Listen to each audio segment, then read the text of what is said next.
Welcome back, all you beautiful adventurers, to the Orphan Guild. It is your host, the D&D Orphan, back with another episode of The Fate of the World. Where we left off last time, I will let the DM take from here because I am but a player. Alpha, you are up. Hello and welcome, quiet and beautiful viewers. Today we are going to get started with the party members having experienced a strange explosion coming from within the wagon after leaving the tribe of Alpha, as they are currently making their way to the tribe of Omega in the hopes of speaking to the Jarl there on the whereabouts of the horn. For the rest of you, last we left off, you all had made your way into the tribe of Alpha, barely escaping getting shot at from the Wolfborns and along the wall of the tribe of Alpha.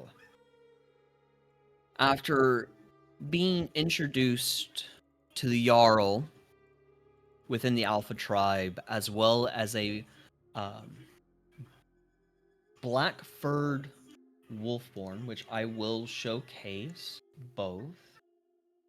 You were introduced to this man here, this Wolfborn. Easily being able to associate that this Wolfborn here is the tribe leader, known as the Jarl. The wolf that accompanied him, as you all can see here, stood fast and stern, a step or two behind the Jarl. The party then showcased their medallions to the Jarl, indicating that they are from the tribe of the Adventurers Guild within the city of Thriss. The Jarl welcomed the party in. The Jarl welcomed the party in. Do apologize as you hear my daughter saying hi to everyone. As the Jarl invited the party into the Alpha tribe, they passed through a barrier known as the anti-magic field that the Jarl had put up. A few of the party members experienced a bit of fatigue, one of which suffered a bit of illness due to the draining of all of their magic. With a bit of conversing with the Jarl, the party found that it is the Jarl's brother, Jarl Moldrick, within the Omega tribe, was the prime suspect in stealing the horn, the prized possession of the family, from Jarl Grognak. The party then requested to see someone to try and revive their friend Isadora, who had been petrified and turned to stone by some heavily armored individuals along their way to the Alpha tribe. It is there the party had came across a individual. I'm sorry, what is going on? Give me a second as Foundry is being weird with images. Apologies. Is at this point in time, the party had made their way down down the hill towards a strange looking home.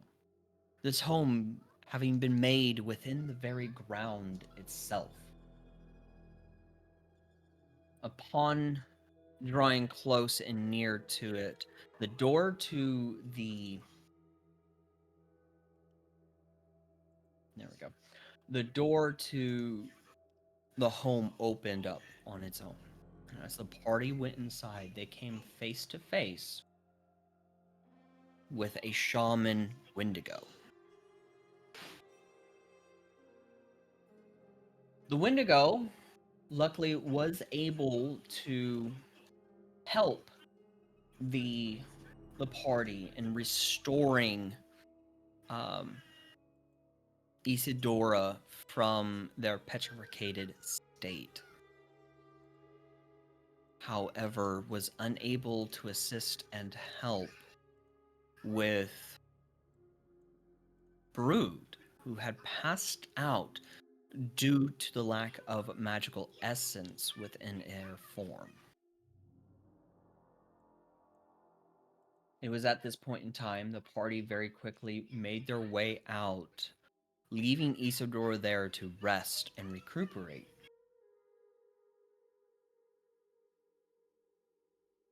And as they gathered within the wagon and made their way out of the Alpha tribe, they were immediately stopped as a massive explosion occurred within the wagon, as both Mona, who suffered a interesting surge of magic, along with Brood, whose very essence glowed. His entire body glowed this bright color, releasing a surge of magic. His heart finally beating, but beating rather quickly, as these metallic wings sprouted from his back and began to encircle around his body. And at this point in time, that is where we are going to go ahead and continue.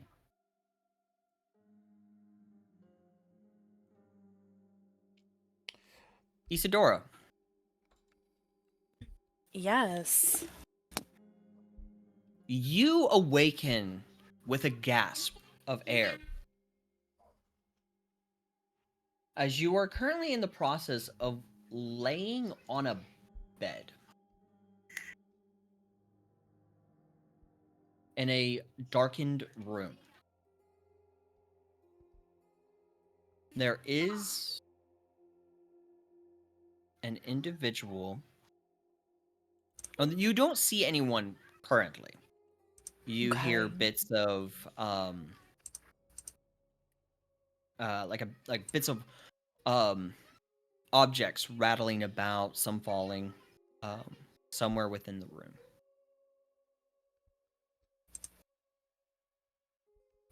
If you can for me. Yes, Brood, that's actually a wonderful idea. Isadora, Yes. I need you to do me a favor and solid, and please introduce your character. Ooh. When introducing Brood, how did we do this last time when introducing? It's best to introduce yourself via a nickname, like your real nickname, Isadora, whatever you want us, what we call you out of character. Then introduce, your character, Isadora, your race, whatever class you are, and your subclass. Yes, Okay. for the viewers at home. Indeed. Perfect. Okay. My name is Jess. My character is Isadora Lotus Light. She is a half fae druid, and she is abandoned to the forest. Awesome. Okay. And the class and subclass? Druid is her class, and a subclass I believe is Circle of Spores. Circle of Spores. See, that's good, because we were wrong before. You weren't here, and we introduced you that you were a wood elf. You are a half fae. I am a half fae. Yeah. Yes, So that we were is incorrect correct. about that. We don't know what we're talking about. That's okay. It's okay. So, and with that, Daniel, go ahead and introduce your character. Hey, I'm Maddie. Thinking, processing. Rainbow Wheel of Death happening. Brain does not This compute. is Daniel. Yes, brain does not compute. This is Daniel. Daniel is a abyssal demon.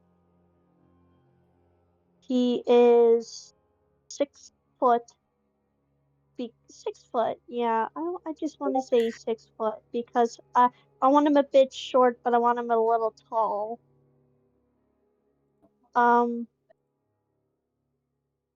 Daniel has tannish skin and a muscular build. He has a very defined features on his face, like a defined jawline, a button nose, straw brow line, yeah, very sharp features. His eyes are very sharp. As he has orange eyes. And his hair is very short. He has like these bangs that cover his face. Not entirely, but just enough that it's covered.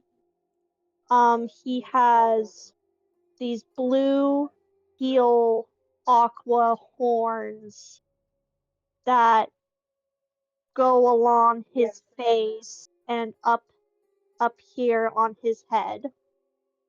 He has pointed ears. And he wears these gray pants as well as this. Everybody's gonna give me shit because he wears a crop top, but it's hot, okay? You can't deny that. He wears a black crop top with a halter neckline. And he has claws. And his class and subclass? His class is subclass. Thank you, Brood, for reminding me. His class is Barbarian, Path of the Wild Magic. Perfect. And I believe I said his race. Yes, that is it. And let's also not All right. forget, it is Daniel with the white vans, because Daniel is back at it again with the white vans.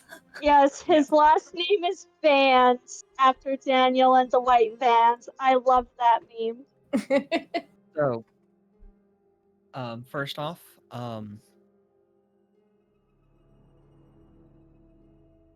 Zara, I sent you a message if you want to check that.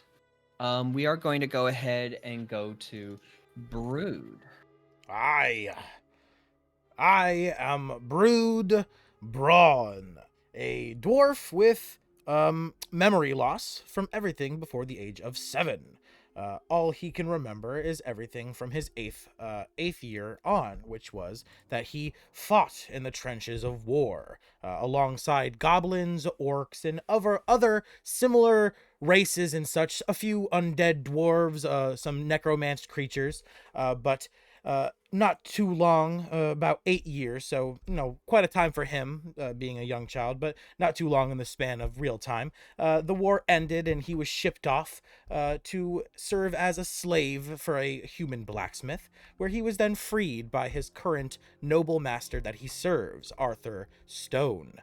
After this, he then became an adventurer, joining with the rest of the group. Brood, to the average eye, looks like a regular dwarf, how in reality, he is a bearded dragonborn, a dwarf dragonborn, and, as far as he knows, the only of his kind. He is a cleric of the Forge, but the cleric of the Forge is a homebrew version, where he can enchant spells onto items rather than just making them a +1, +2, and so on and so forth. And he is multi-classed with a bard, not currently of anything, but will be taking the College of Creation when he gets the opportunity, which means he will magically be able to create objects from simply touching materials and then take those weapons and finally sharpen, tune, and spell them within the Forge. Yeah, I'll make sure that never happens. What are you talking about? All right. And then last but not least, second to last but not least, That's right. Mona. Hello, I'm Caitlin. I play Mona Stump. She's a 3-foot tall gnome wizard, the subclass of diviner. So super divine and cool. She's super bratty, sassy, has a big staff and a massive backpack that's You are muted, me. sorry, I accidentally mute my mic. We'll continue. Big backpack, way too big for her. Big witch hat, way too big for her. She is actually 44 years old because she's a gnome, but that's young for a gnome. So she doesn't look 44, but she is 44 years old. And yeah, she's just bratty. She's got some cool tarot cards. If you want a tarot reading anytime, just let her know. All right. And class, subclass? Yeah, I'm a wizard diviner subclass. A diviner. All right. And then definitely now, last but not least, Zara. Hello, I am Haley, otherwise known as Xenia, by all you wonderful people, and I play Zara Shadeborn. She is a tiefling rogue. She's a bit of a thief. That is her subclass, and she's a little bit of an alcoholic, a little bit kind of I don't give a shit attitude, but can have her manic moments.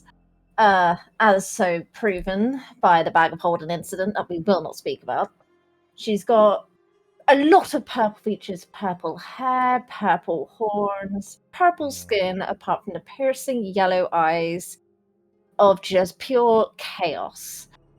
And that is Zara. The only other thing, if I want to mention her age, she doesn't like to speak of her age, but she is 40. But as she is a tiefling that is pretty young, very much the same as Mona over here, and she's 5'8". Class and subclass? I said that at the beginning. Okay. As always. I will state this, that we will be missing 2 players today. Feyren, who will not be joining us, as well as Damiana will not be joining us also, due to Life. life. Best Life. way to put it. Hey, since we left off with So- an explosion, it's really explainable. They just got knocked unconscious, and Isadora comes running out as she hears the explosion. Like, it's all so perfect. Well, We I can't would say do she this. runs out due to the explosion. But yeah. We'll get there, though. Easy logic for knocking out the 2 people who aren't here, though. Thanks, Brood and Mona's magic. Yeah. So, Isadora. Yes. You- Sorry, I was eating my chicken. Gotta love that white meat. Anyways, I'm a fan of the dark meat, so personally. I myself am a don't- fan of the white meat Once you myself. go black, so. you never I go don't back. discriminate. Roll a god die for yourself for that comment. Jesus Christ. Nah, not gonna happen. I'm the god myself. I can easily do it if I want. Anyways, Isadora, you do hear a bit of clattering coming from within this strange home. There doesn't appear to be any windows that you can see, but you do hear clattering. Oh. What do you say as you hear this clattering? Ooh. You said I'm in a room. There's no windows. No visible Yep. windows. No visible windows, and there's no wall either, like separating. Is there anywhere. door? Yeah. Well, yeah. That sounds. you I can mean, I think know that of it sounds like a dumb question, but like, I want to know if there's a door. This is very much an open plan type of home. Okay. You do see a door. Looks like it's a front door. Okay. Gotcha. Isadora kind of wipes her eyes a little bit, feeling a bit groggy, and kind of looks around and scans the room as she's hearing the noises. And of course, in true horror movie fashion, she's going to be like, "Hello? Is there anyone there?" At this point in time, clattering ceases. You hear a strange ethereal voice in the distance, whispering in what appears to be in a different language. What languages do you know, Isadora? Isadora knows Celestial, Common, Druidic, Elvish, Infernal, Speak with Animals, Speak with Plants, and Sylvan. Okay, so you don't know this language. It's definitely in a language you don't understand. And as you hear a reply of what sounds broken in nature, and then quick footsteps rushing towards you, as it appears in the light of like this dim candle light. You see this strange goblinoid individual with what looks to be a noodle hanging out of their mouth, and they're trying to eat it. Tall green lady is awake. Master, Noodle sees tall green lady awake. What does Noodle do? Noodle, you hear the reply of, "Send them on their way. We do not have time for them currently. They're late." Hi, Noodle. Friends went that way to Omega Tribe. Omega Tribe? Huh. Well, hello, Noodle. I'm Isadora. It's a pleasure to meet you. Can you please take me to my friends? Noodle doesn't know if Noodle is allowed to leave, but Noodle can ask Master. And Noodle's gonna run out the room going, Master! Noodle has a question. Can Noodle take the pretty green lady Isadora to the friends? Immediately, the shaman Wendigo, shoots you like a quick look, like turns its head real quickly and looks at you. Its purplish eyes now glowing, and just Noodle, slowly shakes sorry. its head no. Noodle, sorry. Noodle just wanted to try and help person with their things and stuff. Does Noodle still get their noodles? You see his massively claw hand, like open a pot and pull out like this large handful of wet noodles, and places them right in front of you. In your hand. Noodles. I can't take you, pretty green lady, but there is a wolf thing outside. He's called Brillick. He has carriage. He might be able to offer you transport. Okay. Sounds like a plan. Isadora, do you go ahead and leave? Yes. Yes. Yeah. That's fine. Noodle's So just holding the bowl face in the noodles. Oh, it's not in a like bowl. this. In your hands. Just in my hands, just like this. I just go, noodles, like as you leave. Yeah, just like in a crazy rasp, like They're like showering as you get themselves up in the and noodles. the noodles are flying everywhere. But as you get up, Isadora, you kind of are making your way towards the door. Out of the corner of your eye, you see what looks like movement in the shadows. And as you turn to look, all you see is purple glowing eyes are kind of following you as you move. Oh.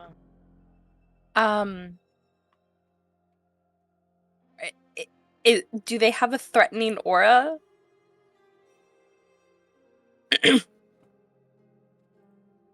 You do not know.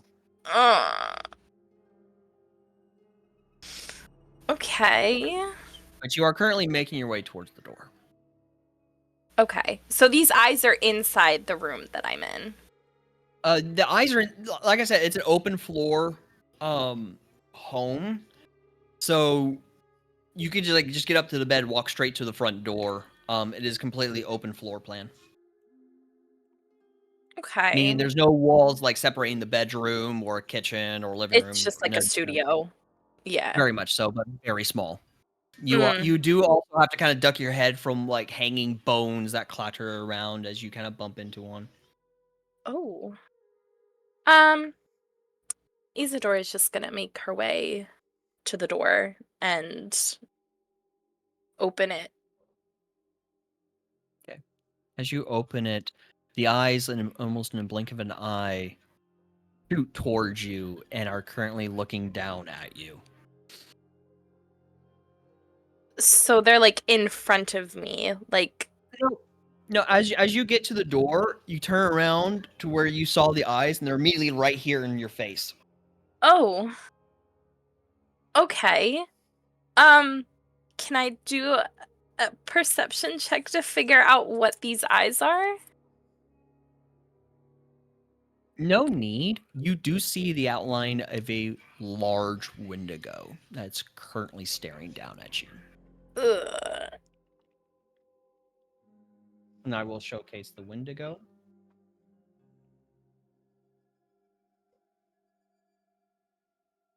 On Foundry.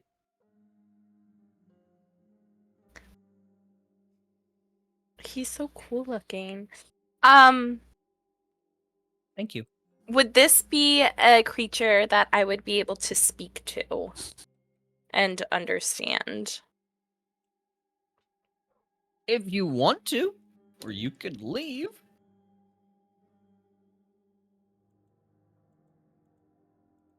Isadora is just going to look at this creature in a way to present herself as doing as she's told and going out and going to meet her friends and not have a very threatening aura, and she's gonna go ahead and try to leave the room that she woke up in.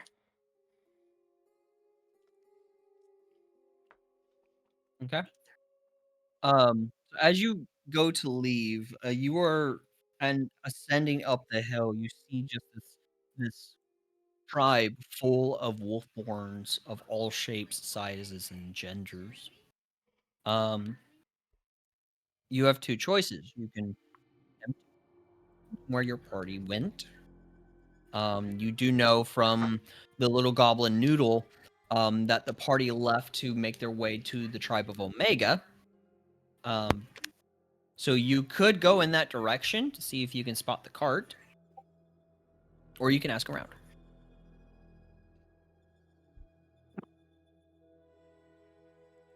You said I could ask around, so like these wolfborn, they wouldn't be like harmful, or I wouldn't know. You wouldn't know. You have no idea where you are. Okay. Isadora, when she gets out, she's gonna look around and she sees the wolfborn. She's gonna take a few steps forward, but not so much so to encroach on their territory. And she's going to call out to them and say, "Excuse me, I'm looking for the rest of my friends. I don't seem to know where I am. Do you think you could help me find them?" There was a group of them, a very short man, a very short little girl, very big hat, a group of friends. I'm looking for them, and I'm hoping that maybe you can help me find them. So as you approach the wolfborn, give me a moment. You do come face to face with this wolfborn, who apparently is kind of trying to strap something on a carriage. It looks kind of like like a sack of some sort. As you see this wolfborn, he kind of turns around and he goes, I'm sorry. Can you repeat yourself, little missy?" Oh, little. Oh, these are big boys and girls. Yes. In many ways. Okay. Sorry. My name's Isadora. And I'm looking for a group of friends. This creature in this room told me that they were going to be somewhere out here along these paths, but I don't seem to know where I am. So I'm hoping that maybe you can help me find them. Why don't you describe your friends for me, and I can try and see if I can try and point you in the right direction. Yeah, there's a very short, round man. He has a lot of armor. He kind of seems very sassy with an equally sassy bird on top of him. There's also a very small woman with a very large hat, but she's fun size. She's very adorable. You may also see a purple woman who can't stop fondling her own newfound breasts. Does any of this sound familiar?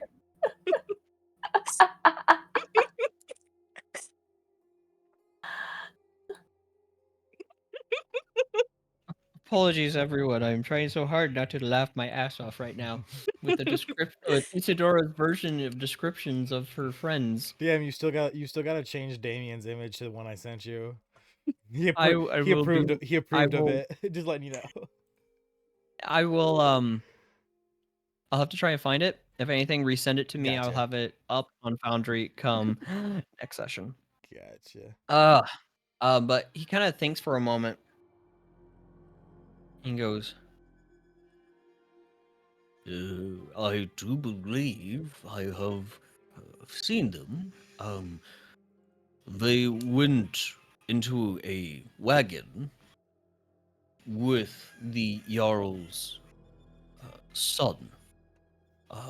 Rothgar was his name. They had actually just left. If you go to catch up, you might be if you hurry, you might be able to catch up to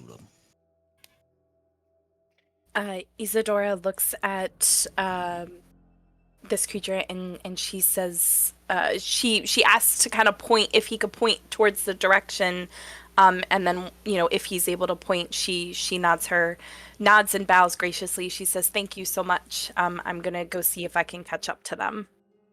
he points towards the exit. Oh, okay.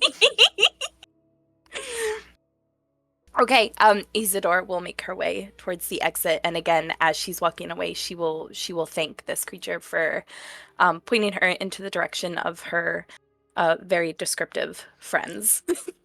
All right. So as you rush out towards the exit, I will state this: as you are walking up to this individual, it's like one of those little situation scenarios in like movies and TV shows where one person is going this way, they don't notice and see their allies just kind of running this way in the opposite direction. Like they don't notice their friends leaving. So as you are running and you break out of the you are a druid, so you do have magic. Mm-hmm. Oh boy, I need to pull this up.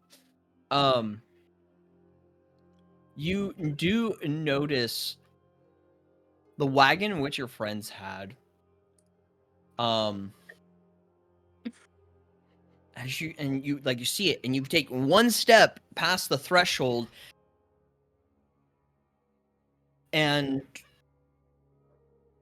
both you and the wagon explode. So, Isadora, I just with woke up. the this explosion already happened at the end of last session, so there's no need to go about it. Pretty much you are Oh. catching up as that explosion happens, but Oh. you also explode. Oh. I need you to roll me a D100, please. Again, I just woke up. Okay.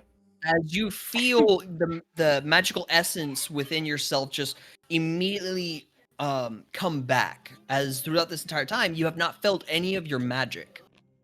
But upon crossing this threshold, going outside of the anti-magic field, you have this explosion of magic. So I need you to roll a D100. You can find them at the bottom of the chat box. Sorry, there's like a bunch of stuff in my way.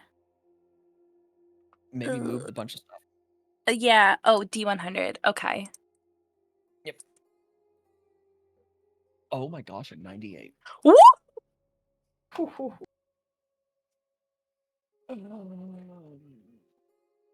Scrolling. 98.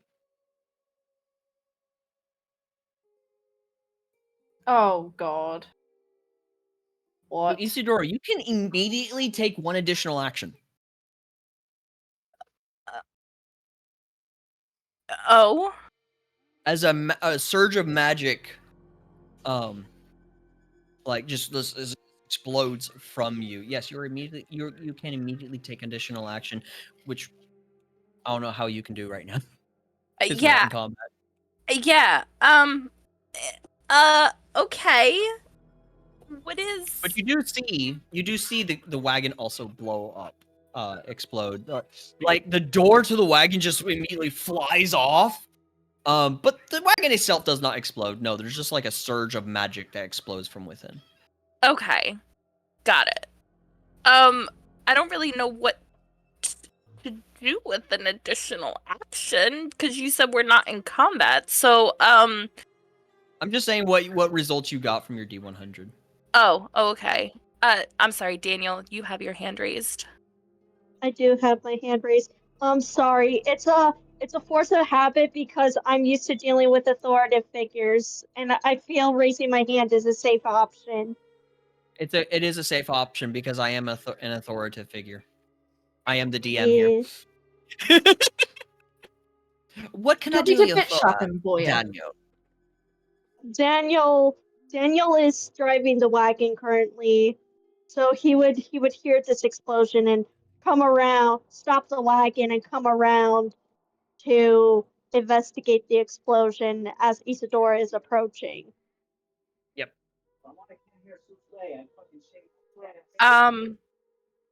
So am I still like within range of the wagon? Like, or did I get like blasted back? No, you're still within range. It'd be funny if you get blasted back into the anti-magic field and then go out and then get blasted. That'd be freaking hysterical. Yeah, the wagon's Freaking probably ping like, pong? the wagon is probably like 15 feet in front of you. Oh, okay. They stopped immediately because there was an immediate explosion. Okay. I am going to run up to them. And so the wagon's covered. Is there somebody out like as brood like driving the wagon? Or No, Daniel was driving the wagon, and they had immediately stopped as the explosion hit and have stopped the wagon and immediately came out to the back. So you do see Daniel standing at the back of the wagon okay. where the door was. Okay. The door's kind of sitting there on the ground in the snow right now. Okay. I immediately run up to the wagon, and I see Daniel, and I'm waving my arms, saying, "Hello, what just happened? I woke up in a room. I have no idea where I am. Now I'm getting blasted off of this wagon. What is happening? Can somebody tell me what's going on?" Long story short, you were turned into a statue. We took you to this shaman person to help you, and they did their shaman thing, I guess, put some goop on ya and said, "Okay, she'll be better if she rests." Not the goop. You do see some black residue that looks like it stained your skin. Question. Does Isadora remember anything while she was stone? Nope. Okay. She No, kind of you were unconscious while petrified. Okay. She kind of looks at her arm and is just kind of looking at the rest of herself and just like inspects her body just to see if there's anything else on her. And she's like, huh, mysterious goop. Sounds about right. Yeah, but no time. I have to investigate what happened to the wagon because I heard an explosion. Yeah, I was running towards it and all of a sudden there was just this blast off of the wagon. Is everybody okay? I'm about to find out, and he opens the door to the wagon and rushes door is inside and blasted is like, off "Is the everybody wagon. okay?" Oh, The it door is is? blasted off the wagon. Okay. Yeah. it's Okay, currently so he just resting- runs in. The door is currently resting in the snow right now. It was blown off its hinges. Okay. Okay, so I just rush in and I'm like, "What the fuck is going on?" With inside the wagon, you will see kind of like Mona pressed up against the wall. There was an essence of stone, and then Mona tries to talk, as the stone then just kind of fades from her skin, and you see Brew just kind of encased in a cocoon, in a metallic cocoon. You wouldn't even know it's brewed encased in it. It's just there's a metal pill, a giant 3-foot metal pill just sitting on the floor of the fucking wagon. You have no idea what's inside. What the fuck happened? Out of curiosity, would your bird be inside as well? Yeah, Anbu definitely was inside and definitely fucking saw all this shit happen. Okay, so Brew, you would hear from your bird. Oh, fucking shit! Now we're in the mess!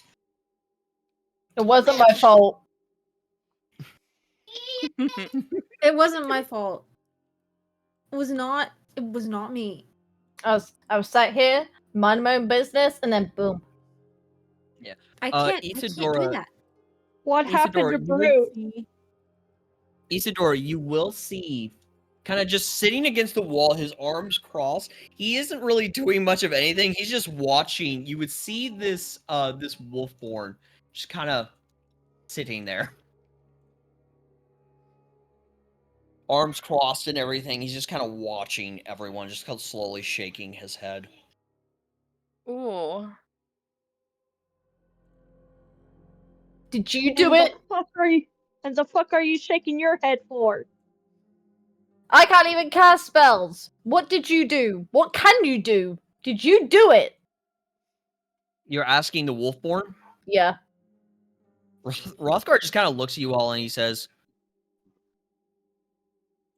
From what I see, is nothing but just a. I can't even call you a team. I can't even call you an adventuring group. Just a bunch of individuals just sitting around, uncertain of what life truly has in store for each one of you. If anyone is needing to know exactly what happened, he immediately points to Mona and to the capsule, and he says, these two knuckleheads blew up. Yeah. We did that by choice, big man. "You're in a cocoon right now." I know. I'm only a tiny, small, weak. I can't blow up a wagon. Okay. That I trust can't. it. He immediately Exactly, shoots you. thanks. He immediately shoots you a glare, Mona. You know what you need? You need a calming, relaxing tarot reading. That's what you need. She's gonna whip out her cards and put them in front of the Rothgar and be like, look, all you gotta do is take a card and maybe it'll just calm you down and relax you. His facial expression has not changed at all. He just kind of looks at you and just slowly shakes his head no. Can I try and persuade him?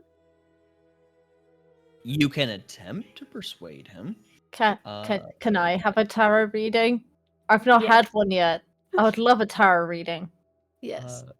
Go ahead, But not yet. Mona. Isadora starts having flashbacks of her tarot reading. Just her eye starts to twitch as all of this is happening in front of her. A 15. He just slowly shakes his head no. Boring. And then I'm gonna turn to Zara. Tarot reading? Yes.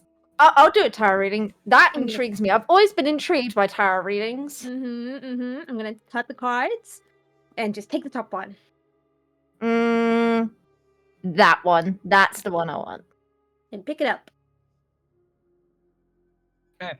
So, as you pull from the cards, Zara, I need you to roll a D100. Oof. So, Mona. I'm gonna be rolling low today. I can just feel it in my bones. That was weird. Something just fell against a wall. That's weird. Sorry, my all of a sudden I hear a strange noise. Like what? What just happened? Squirrel. Pretty much, yeah. Squirrel. That was All right. like me yesterday in session when I was being asked a question. Jingle, jingle, jingle, jingle. I was like, huh? You like this? Jingle, jingle. That's literally what the Jingle, DM did. Mona. I need you to roll me 2d100s, please. So click the d100 twice and click roll. Mm-hmm.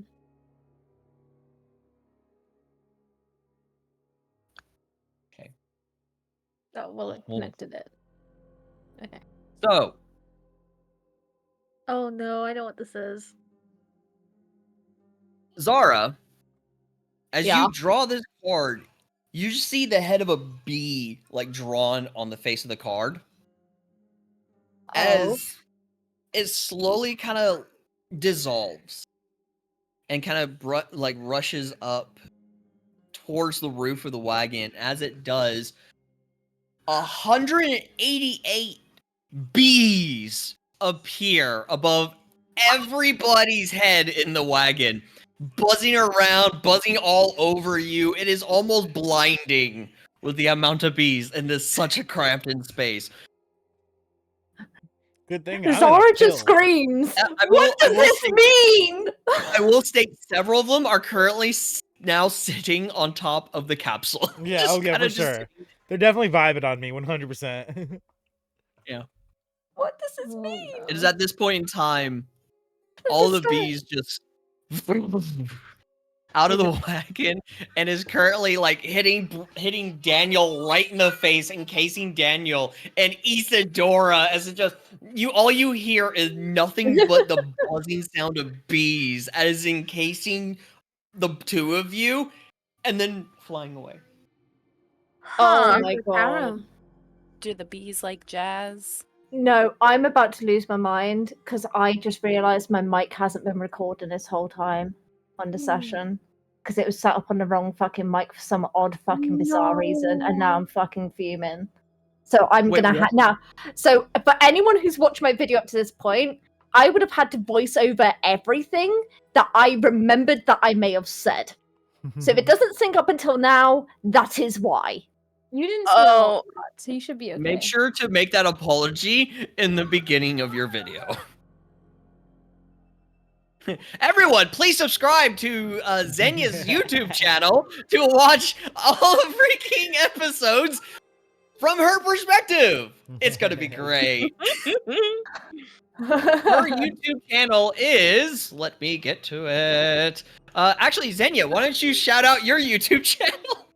I don't know, I'm self-promoting today, but since I'm self-promoting, my channel is on the YouTubes.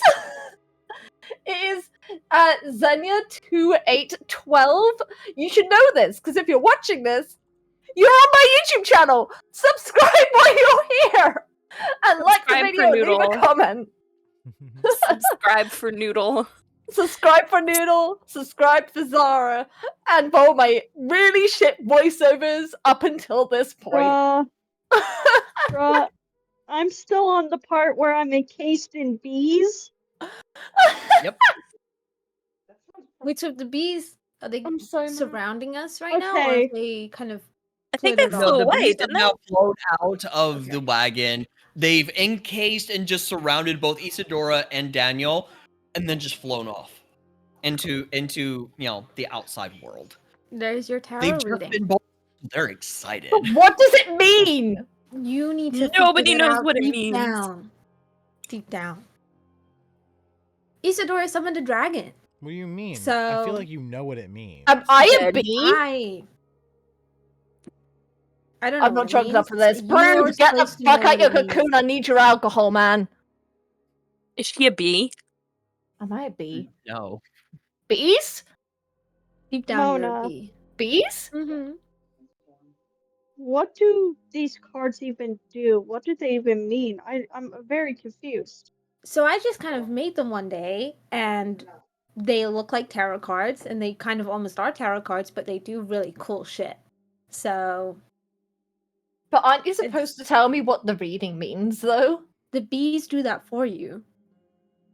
I'm probably So going you're to like regret a- this. So it's like tarot reading, but lazy way for you. No, it's magical. These are magic cards, and you're just I don't even want to. My card is now blank, and the cabin is filled with bees. The only thing I can know this means is that I am a bee. I am the queen bee. Bees, Maybe listen there to are a me. lot of I am your queen. Leave the cabin and get away from the capsule. maybe there They're are a lot already of gone. overwhelming feelings in your life encasing you, and they need to fly away. It's the overwhelming Mona? feeling of being sober, Mona, you should and I need to be scam more drunk. people. You I should get scam it. stupid people out of their money with that goddamn terrible That's the therapy right there. plan. Fucking A. That fucking Does there bullshit seem, pseudo therapy you just gave Zara was fucking crazy good. Does there seem to be any way to get Brood out of this cocoon? It's self-induced. Don't worry about it. I mean, out of character, don't worry about it. If you want to worry about it in character, that's your Go- your go- I discretion. go mean, ahead, how are we gonna Daniel. What's up? move it? Well, hold on a Mona's second. always What's up, been Daniel? Mona's always been my therapist. Go ahead, Daniel. Okay, I'm probably going to regret this, but I would like to pull a card. I'm gonna pull out the cards. I'm gonna cut the cards. Daniel, roll me a Daniel. D100. I'm D100. just looking at Alpha's I think faces. it's This the- is just progressively Y'all remember getting when y'all worse. thought I was crazy for pulling a card and now a dragon's coming after us and now the I whole said- dang party pulling the cards? I ain't pulling no cards. The fuck you talking about? I'm just chilling in a You're pill. cocooned. I'm chilling in I a pill. mean, to be Oh, fair, when that no. happened, I was passed out. I'm I don't vibing- remember Listen. shit. I'm vibing in the vibe Listen. pill. Oh, no. Listen. I got a 2. Why are you so shocked? Why are we What rolling so low happens? for? Why are we rolling so low? Wait.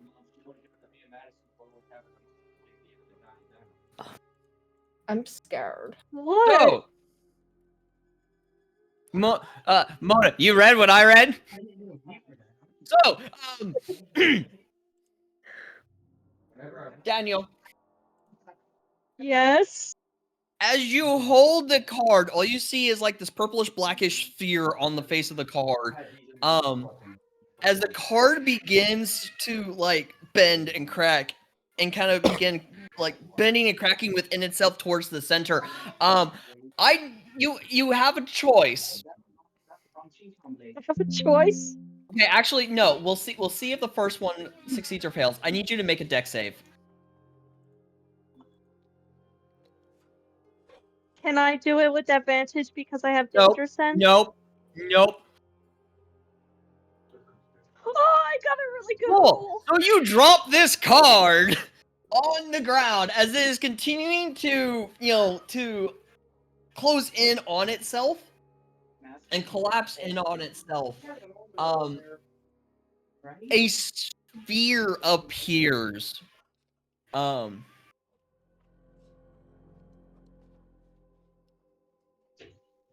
Nope, I'm out. Zara just walks out and just lays face down in the fucking snow, I'm just questioning every clapping in the decision corner, that she's like- ever made. It's just, So I'm it out. just I ain't dealing with continues. it. This ain't my It just continues problem. to remain there. It just continues to remain there on the ground. What does it even do? I'm I gonna will pick state it this up. now. I will read scared. this to you all, and I will state this also. Mona, Mm-hmm. this is a never-ending tarot Yeah. deck. So if people draw the same number that has already been drawn, it still happens. I think there's only some that disappear, isn't there? This card is known as Annihilation. The card in your hand collapses in on itself, becoming a sphere of annihilation. You must succeed on a DC 12 deck save to attempt to drop the card in time, or a DC deck save to attempt to throw the card over 5 feet away from you. I have a question. So it's a sphere, right? How big is the sphere? Give me a moment. So, Daniel, I will ask this question: did you yeet the card, which was the DC 16? So your deck save succeeded on both. So are you throwing the card or dropping the card? I'm throwing it. You throw it 5 feet. Okay. So it is, I would say, Could I probably catch it in my mouth takes and up eat a it? 5-foot square initially. Can I catch it in my mouth and eat it though? Can you what? Can I catch the card in my mouth and eat it?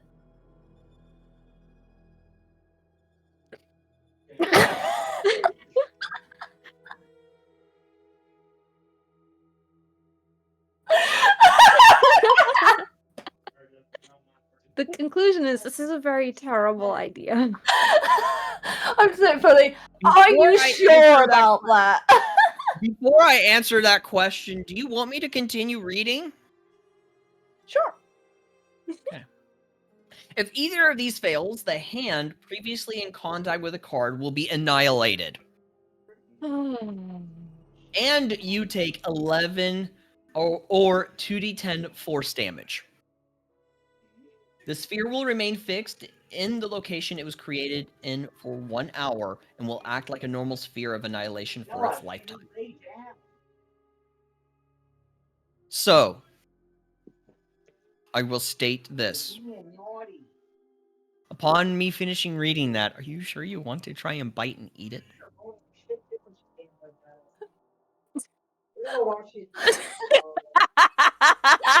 Why are you still considering it? I'm not gonna lie, part of me really wants to, just to see how this plays out. Damiana would be proud. I will ask. Okay, I need a straight answer. Do you want to do this? Can I roll for it? No. Let the dice decide. No. I don't know if my name was said or anything, but I am here. I'm just eating food. Just send me a DM if I'm needed. That's fine. I'm thing is, you waiting to said- see what their determined fate is going to be based on, the decision of if they really want to do this or not. So you said it'll stay where it is, it'll still be a sphere of annihilation. So maybe that will give me the power of annihilation with it being inside me, and it could be like, I don't know, some Gale shit from Baldur's Gate 3. Who the fuck knows? This could be a very interesting arc for my character that we could play on. And it may potentially not kill my character. It sounds like it will. But it may not. And maybe it doesn't annihilate things. Maybe it just annihilates it into another realm. Who the fuck knows? Let me because I don't think you grasped part of the sentence that I read. So let me reread the sentence for you, okay? I'm gonna reread the sentence, okay? If either of these fail, the hand, okay, because it was holding the card, the hand previously in contact with the card will be annihilated. Yeah, so that's what happened to me, right? Yes. Yeah, You will fuck it. be annihilated. I think you're I've seen the gears. I think you're finally catching on what it's meaning. But the previous hand to touch it when the card was triggered was They Daniel's. succeeded the deck save, so that's not going to happen. So if you bite this thing and you try to eat it, you're the last in contact. Right, but what if, would I have to do a deck save? Oh, you will die. Fine. I have to spell it out for you. You will die. Your head will be annihilated. You will be a headless person falling to the ground, dead, with an orb literally in place of your head. Well, sorry for trying to loophole it, okay? DM, I won't eat it. God damn it. You should let them roll a D1000, D1000, which they do exist on Google. And if they roll a perfect 1000, for some reason, it works. Or something else happens other than death, bro. No. 1 in 1,000 chances. No. Zara, I will ask, are you wanting to draw another card? I have a feeling you are wanting to. Or does anyone else want to draw a card before we continue this story? No more cards will be drawn. I'm gonna put my cards away. So even if no one wants to, they are in my bag and they are gone. And I'm gonna tap my foot and be like, okay, we really need to be getting going now. We've made no progress. You hear a voice pipe up in the back of the wagon that says, "At least someone has a bit of sense." I said this all along. You just didn't like me. I'm not drunk enough to make good decisions. I will say, so, okay.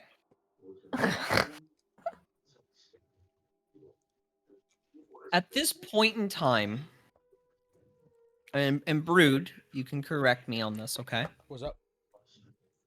At this point in time, There is a crack. A sound of a crack. Or like the sound of metal breaking slightly. Yeah, That comes from the capsule. a little bit. I'd say it's not gonna fully shatter though for a bit. Like it probably happened on the journey to the next place. It won't. It's still gonna be a bit till I come out. Cause you saw the DM, right?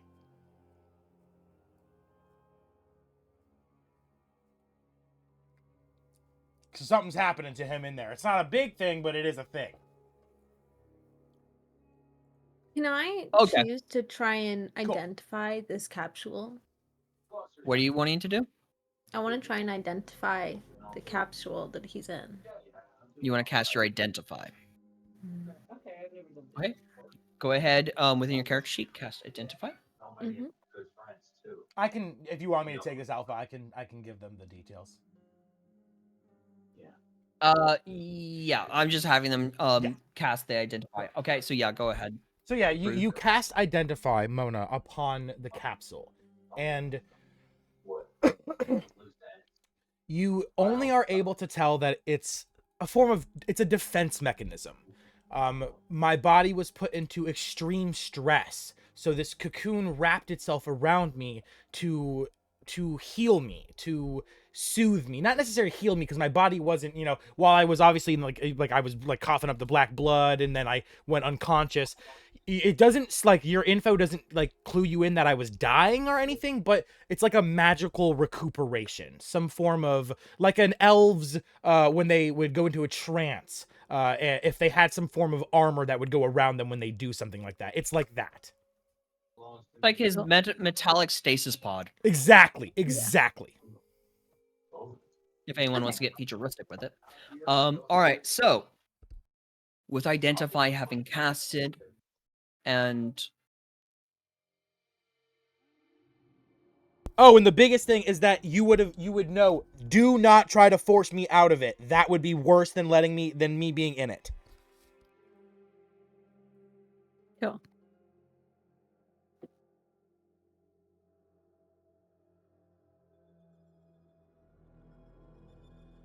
you're gonna have to explain in more details anyway. What the fuck do you just mean?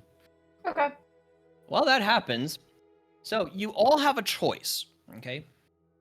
Based on this choice, Brood will determine just how long you're in your little stasis pod shit.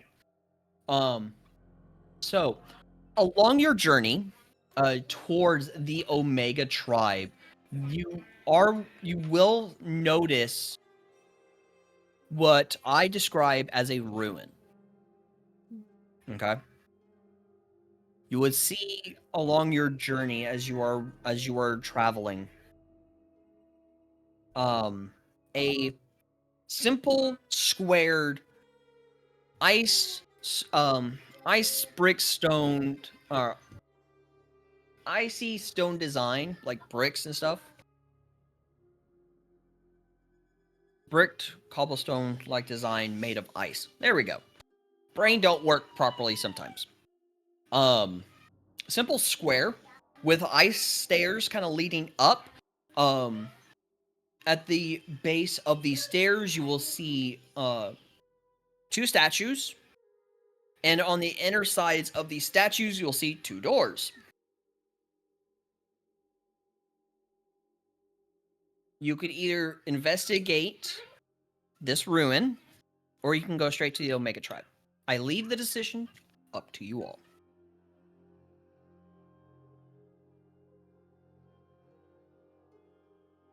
DM, for me, is there magic coming out of this ruins? Is there any trace of magic, even the faintest bit? You would not know. No, I'm saying like from within the capsule. That would probably be something that would make me come out. Brood sensing, like his body sensing magic. There would be ancient magic resonating around this. If anyone does an Arcana check or is trying to sense that, they would be able to sense it. So if they do stop there, that would be a reason for you to have broken out of the capsule. Yeah, that's what I'm saying. Like if Brood senses, his body senses magic, he'll come out for sure. Come out and play. I'm gonna look at Rothgar and be like, do you know these ruins? Have you seen these before? These ruins. have been here for many centuries. They're ancient in nature. Though whoever created them, I do not know. I am just here along for the ride. For chat, I was eating. That's why my face cam was off. and Well, was still I talking. want to go in. Personally. So, above board, it is up to you all if you wish to stop at these ruins, because the ruin is not like going to get up and walk away. But you guys could stop at the ruins and investigate and try to enter into it, or go straight to the Omega Tribe and do the ruins later. Up to you. Out of character, Brood would love to do this. Both me and Brood. In character and out of character, this is like tickling all my bells. See, want out to of know. character, I'm very much just like an inspect, like pick up every, like I love to like look at everything. In character, it looks very ethereal and it's very appealing to Isadora, so she very much wants to check it out. Zara wishes to ask the spirits if we should go into the ruins. Okay, let me have a look.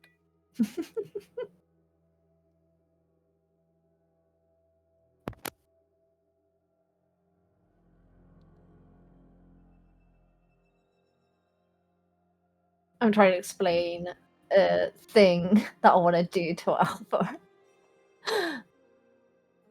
It's just basically all I get from you. All you have to do is give me yes or no answer to a question. Okay. What is you pull out your dowsing rods. Yep. What do you ask? So I'm there with my dowsing rods, and I look towards the ruins. I go, these ruins seem they could be dangerous. Should we investigate them? And I say, like, move outwards for no, inwards like this for yes.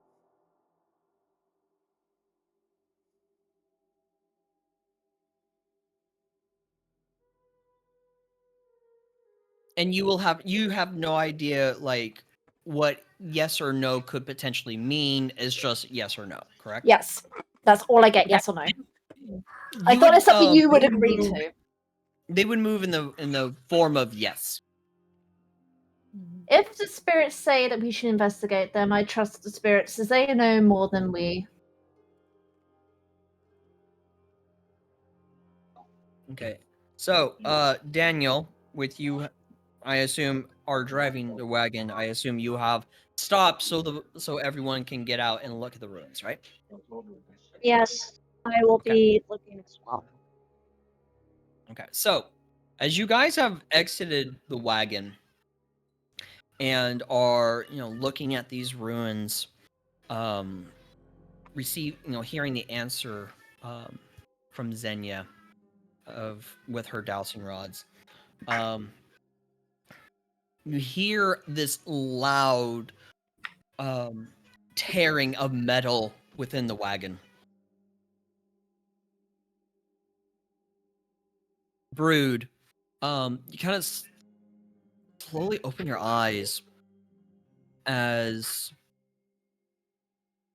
you see you kind of out in a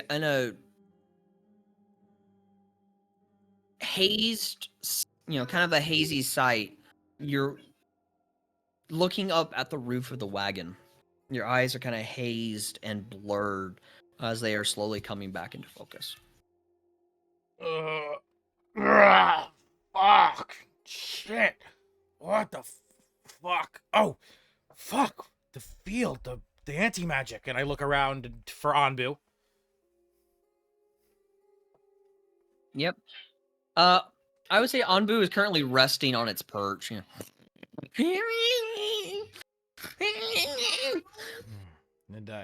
I shoot him a mental message. Ah, you snore as loud as ever, old friend. Good to see that I can awaken to your gorgeous face. Anbu poops on you. And I fucking look at it and I'm like, yeah, that's about right. And I pull out a handkerchief and I wipe it off before fucking tug. And you notice no one obviously is here to see this, but just DM from me and you. The handkerchief, it's covered in shit, bird shit specifically. This is a fucking obvious communication. Yep. So, as you go to step out, the first thing you realize is the wagon still doesn't have its door. Like, there is 0 door on this wagon now for some reason. I kind of Oh, inspect the thing. Looking I at the wanted edges to of it. say before we started driving that I would fix the door. You'd pick up the door? Yeah, I pick up the door and I fix it. I look at Do you have tinker's tools to fix it? Do I? Hang on, let me check. This is gonna answer the question. My next question. I look at the door and how well affixed is this door? No, have I mending. manhandle it. I manhandle it. It is janky as shit, kind of part of it. Like, you would see Brood as you are looking on it. A simple gust of wind would just knock this door off. And I look at that and I kind of scoff to myself. God, this isn't even ours, you idiots. It's a rental. And I put my hand on the hinge, the first top hinge, and I cast cantrip mending, and I fix it. And then I put my hand on the other hinge and I fix it to where at least the door will stay on. It still looks battered and bruised, but it's not gonna go falling off on us. Okay. So, yep, you have mended the door. Yeah. And I crack and it as open and I look out. What do I see? All right. And as you step out, all of you would see Brood, but there's something off about him as you see something a single thing protruding out of his forehead. Oh. What is What it? is that? He's gotten a bit horny. My God. Oh! Nothing new. What is that? Rude. Rude, what the fuck are you hoarding Brood, now? do you want to describe what's sticking So yes, out of your head? you guys definitely wouldn't automatically assume it's a horn. So you would see, I don't like instantly get out of the car. I put my head out and I look around and I see the ruins and I see the group and I'm like, they're right there. And then I hop out and then the loud clang, clang, clang, clang of my thick, heavy metal armor fucking instantly alerts everyone that if obviously the cracking noise was the first and then me now getting out of the car. They're all staring at me and I look at them. They're all looking at me wide-eyed, gasp, like kind of confused. And what you see is Brood, the same normal appearance, pretty much in height, weight, all of that, except for on his forehead, moving around constantly like an animal's tail or like a squid's tentacle, is what appears to be made out of liquid metal, as if you had been inside of a forge, a blacksmith's building, and you'd seen him take an ingot and cast it into the steel and then watch it turn to liquid. And if that liquid then telekinetically was molded and shaped into kind of like a horn, but it just constantly wiggling and squirming around like a worm just moving about. It's not very long, maybe like 3 inches, and it's not very thick. And while we all know that I am a dragonborn, it definitely would not give that away. It looks very strange, way too strange to be a basic dragon's horn. So yeah, that is what you all see. Brood's been watching a bit too much tentacle porn. My God. He's got one growing out of his head. Fuck. Huh. Rude. What the fuck is on your head? And I kind of feel up to my head, and I feel like I squish it, like it goes between my fingers and everything. And I'm like, what the fucking shit? And I pull my hand away. There's nothing there, though. Like, there's no stain, no streak or anything. And I'm just like, I put my hand back, and what the fucking fuck? And I pull into my hand, and I grab out like a blade, a dagger, something I can see my reflection in. And I start looking, and I'm like, what the fucking shit? Hey guys. I've got a little buddy. A little buddy? What the fuck do you mean by that? I don't know. It wasn't there when I took that nap. What happened to me exactly? Does it affect your ability to give me alcohol? Huh?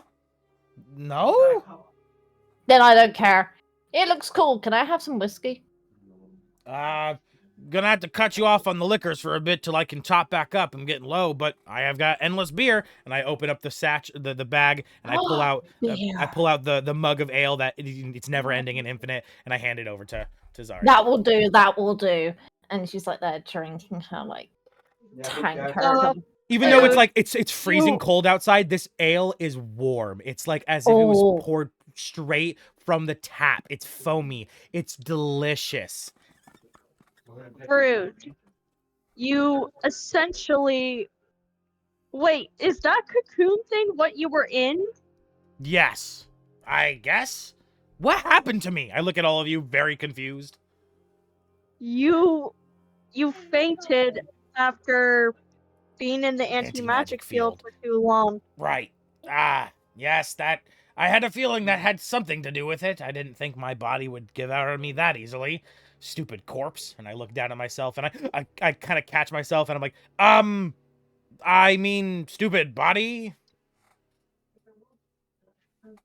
Stupid corpse. What are you talking about? It's nothing. And Brood quickly walks past Daniel. These ruins are incredible. Where are we?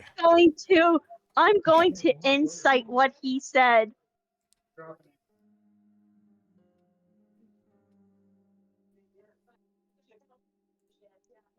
Make an insight check.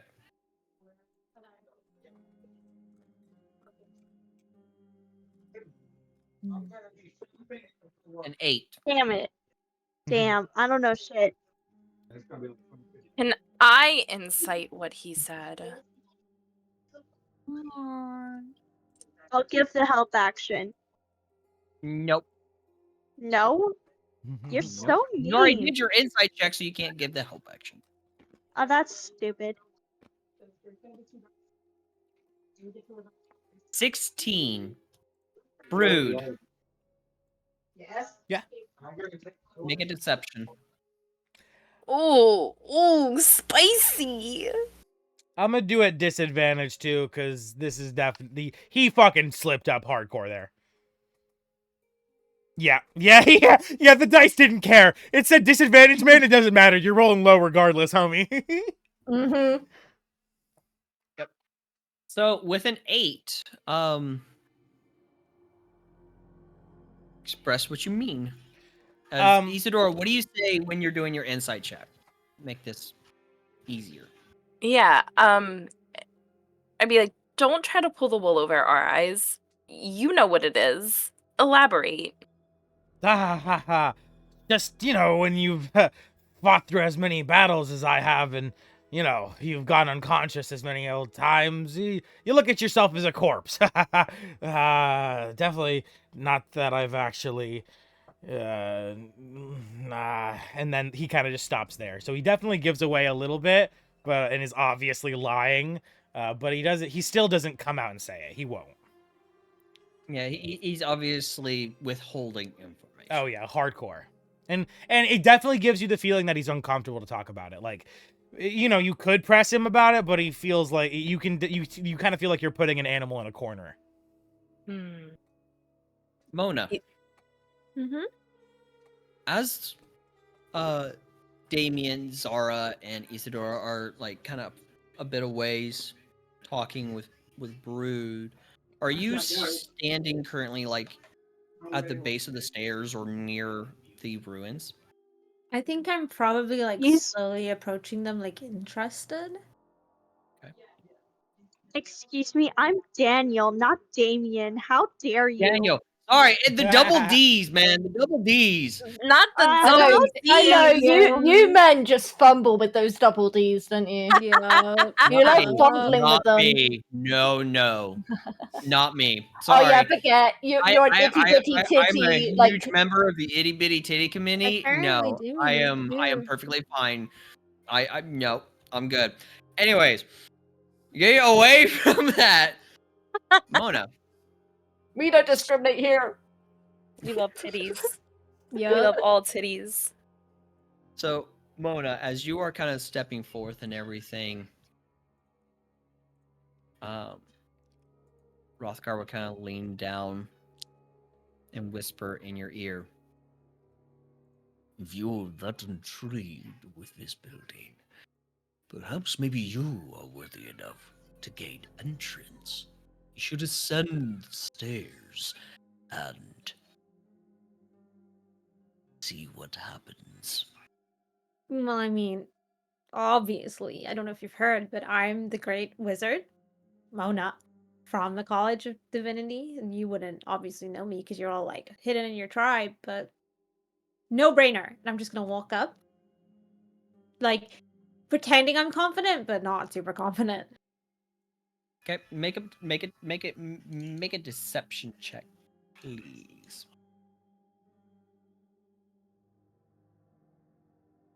Oof. Oof. Oof. Yeah, it's so. Well, actually, I will ask. Do you wish to use an inspiration for this, or do you want to know what? ball it? No. We ball. Okay, so it is fairly like it's very noticeable as you're saying that you kind of have like that twitch on your with twitching muscle in your face of the kind of sound, and you're like your voice is a bit shaky, and like Rothgar just kind of is just watching you while everyone else is talking to Brood. Rothgar's just watching like, yeah. So as you ascend the stairs, you get to the top. You see these ice sculpted statues, both wielding tower shields, along with two doors, also fully ice, but you can't see through the ice at all. Immediately you hear cracks from both statues as they both turn their heads and look down at you.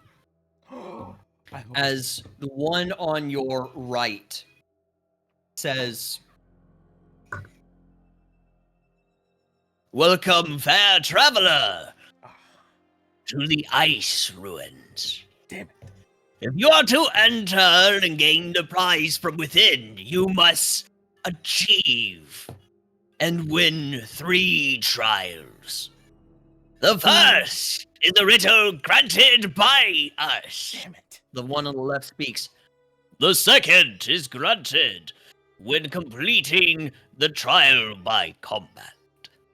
And then they both say together, And the third is granted when successfully answering the third trial, that of a riddle. Damn it. Okie dokie. Does everyone the else rest hear of you this? are hearing this as you are talking to Brood. As you turn, you see Mona kind of just standing, having ascended the stairs. And these are like 3 to 4 steps, but are currently standing in front of the 2 doors with the statues looking down and talking to her. Hrothgar is just kind of standing in the snow at the bottom of the steps, kind of arms crossed, just watching. Man, out of character, I was hoping so bad this was gonna be the one of us tells only truths and one of us tells only lies. Cause I know the perfect solution to that question. We haven't gotten to the puzzle yet. Oh, I swear to God, if that's the puzzle, Let's put it, oh, let's I'm put gonna it. have you, DM, you fucking made me so happy if that's the puzzle, because I have the perfect We answer to haven't that gotten to the question. puzzle yet. Oh, What are you all doing? Brood's I'm definitely going running up. up. Oh yeah, Brood's sprinting over. He's already trying to avoid questions, and this is giving him the perfect opportunity. While they're coming Okay. over, can I cast Mage Armor on myself? It lasts Cast 8 what on hours. yourself? Mage Armor. Yeah, you can cast Mage Armor yourself. Go ahead and cast that spell. Zara and Isadora, are you following as well? Yes. Entering rage. I'm entering rage beforehand, which I need to roll a what's it called? Yep, a D100. A D100. Hang on, where's my features? Let me. Hello. How do I use it? I'm an No, idiot. how do I use it? You Mage just used it. Mage Armor isn't concentration. I fucking thought Mage Armor was concentration. Oh my God, I love that. Yeah, I- you just used rage, Love so that. roll a D100. It lasts 8 That's all hours. you have. Well, I shit, just that- noticed. Sorry, go ahead. Hold on. Hold on, everyone. We gotta get through this first. A 33. 33. Oh, we're fucking up. Okay.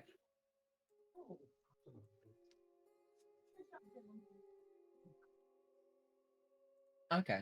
So nothing happens. Nothing happens? No. I will state what you had received on your wild magic table. All fire sources within 60 feet of you flare up and deal 1d4 fire damage to all creatures within 5 feet of them. There's no fire here. Oh, okay. Yeah. Glad you have that nothing to didn't happen. When I So- see Mona casting mage armor on herself, I'm going to do the same thing, and I'm going to cast mage armor upon Anbu, giving him a higher AC. Bambu's still asleep. Could It I? doesn't matter. He just suddenly armors appears around him. He can still be sleeping. Can I So- use my boon of invincibility on myself? Interesting request. Because it says the range is yourself, so I should be able to just have it on myself, right? Whenever you take damage. Okay, so I wait till I take damage and use it. Yes. Okay, cool. That's what I didn't understand. Okay. So, as you all run up, you're doing all this stuff. The one on the right speaks and says, For your first trial, this is a trial of a... my brain just blanked. What the fuck? This is a trial of a puzzle. One of us tells the truth. The one on the left. One of us tells a lie. Answer which one you feel speaks the truth. Oh, And the door for that statue will open. please Will let you survive or will you fail? That will be the ultimate question. look to the rest of the group. Ooh, I know this one. I know this one. Please let me answer it. The right one then speaks. You only get one question to answer.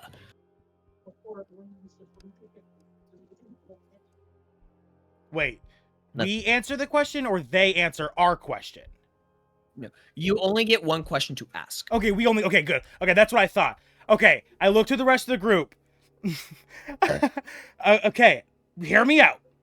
If one of them only tells truths and one of them only lies, if I sucker punch Zara in the face and then ask them, did I just punch Zara in the face? One of them's gonna tell me no, I didn't when I did. I mean, that's a bit far, isn't it? To sucker Okay, punch me Damiana. in the face. How about There's Damiana? gonna be a simpler solution. How about Damiana? I could punch Damiana in the face. I'm If okay you're with that. gonna- No, Damiana's not here. Damiana and Faerun are still knocked out in the wagon. Perfect. It makes it Yeah. even easier. One of you hold the body while I punch him. Makes it even easier for us. They won't even fight back. You're gonna punch. Listen here, buddy. You're gonna punch me. Makes it less fun when you volunteer, but if you say so, it works. I mean, Wait. There must be a simpler answer to this What than do you- just punching each other. what do you mean? There's nothing simpler than punching each other. I think that's the Something simplest simple choice. for punching each other. Or we could just ask them the color of my skin. Damn If it. they we don't have to punch anybody. I knew that Unless was a Brood, possibility. you wouldn't be opposed to volunteering to allowing me to punch you. We could ask them, what's 9 plus 10? They might not know math, and then one of them could use the excuse, well, just because we're ignorant doesn't mean we lied. That's not foolproof. That's not fool. And you can't ask them about colors either, because one of them could be colorblind, and they could lie. What they see in front of them is undoubtedly true. If I punch them, they could say, well, to me, your skin color's gray, because I'm colorblind, so it's not a lie. Zara punches Brood in the face. Damn it! My bet! Isadora covers her mouth and giggles. I just look to the figures and I go to the one on the left. I'm like, did I punch him in the face? I'm happy with this regardless out of character, because I've been wanting to do this for so long, because this is the perfect answer to that damn question, and no DM has ever asked me it, so I've been waiting. I have been waiting 2 years now. I have had that answer locked in my belt. 2 years.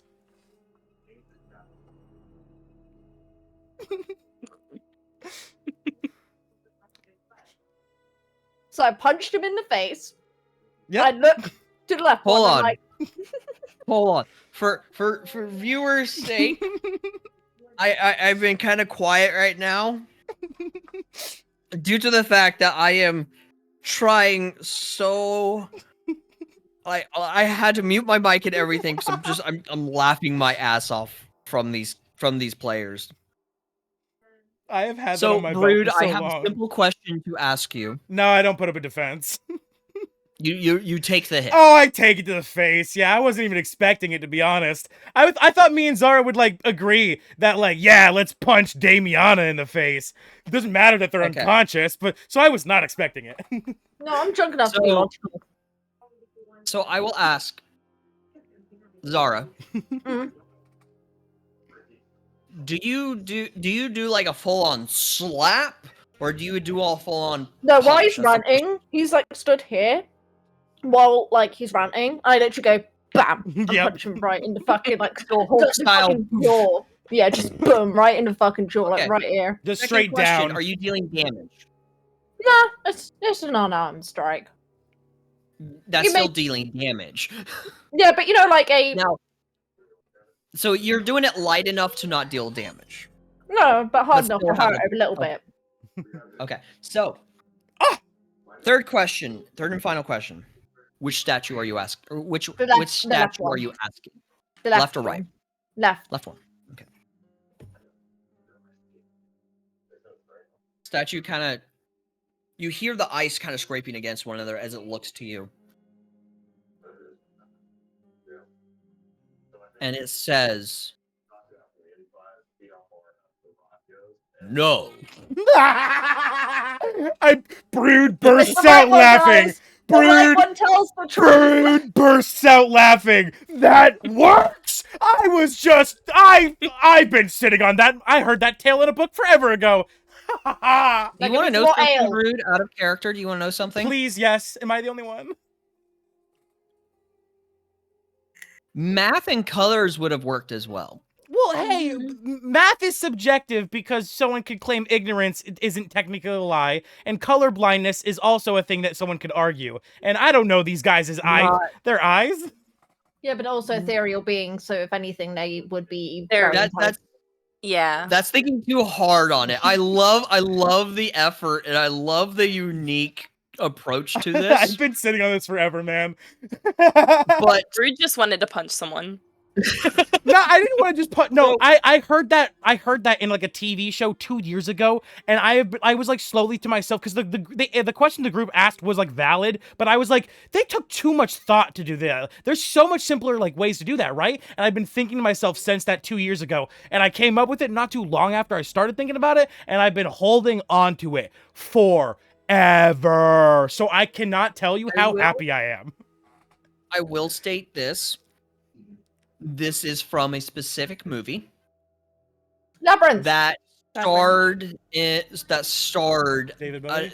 in my opinion, one of the most famous and iconic musicians. David Bowie. Yep. Okay. David Bowie. Yep, that's the love that that's the movie. movie that I'm literally talking about. That's literally the movie. I remember the answer they movie gave was Labyrinth. it wasn't terrible, but I was like, that's not a good. That wasn't the best question that could have been asked. And I've been like, Power of the babe. I've been sitting on it for like What babe? since that. So And thank got you, the DM. power. I am so What happy. power? Power of voodoo. Hoodoo. All right. You do. The power of the what? babe. The babe. Remind me of the babe. I saw my baby. All right. So Oh my god, that was as awesome. you point and you call out your door, you see the glass door beginning to open, or not glass, sorry, the ice door beginning to open. As it does, you are greeted by nothing but blackness. Ooh. Not even your dark vision, true sight, or double sight is able to pierce through this darkness. Okay, DM, what about my tremor sense? As I No. activate that bitch. No. Oh, I can't feel any. Nothing can pierce through this darkness. You have major choice on which door you want to go through. You have to go through it and see if you were correct or not.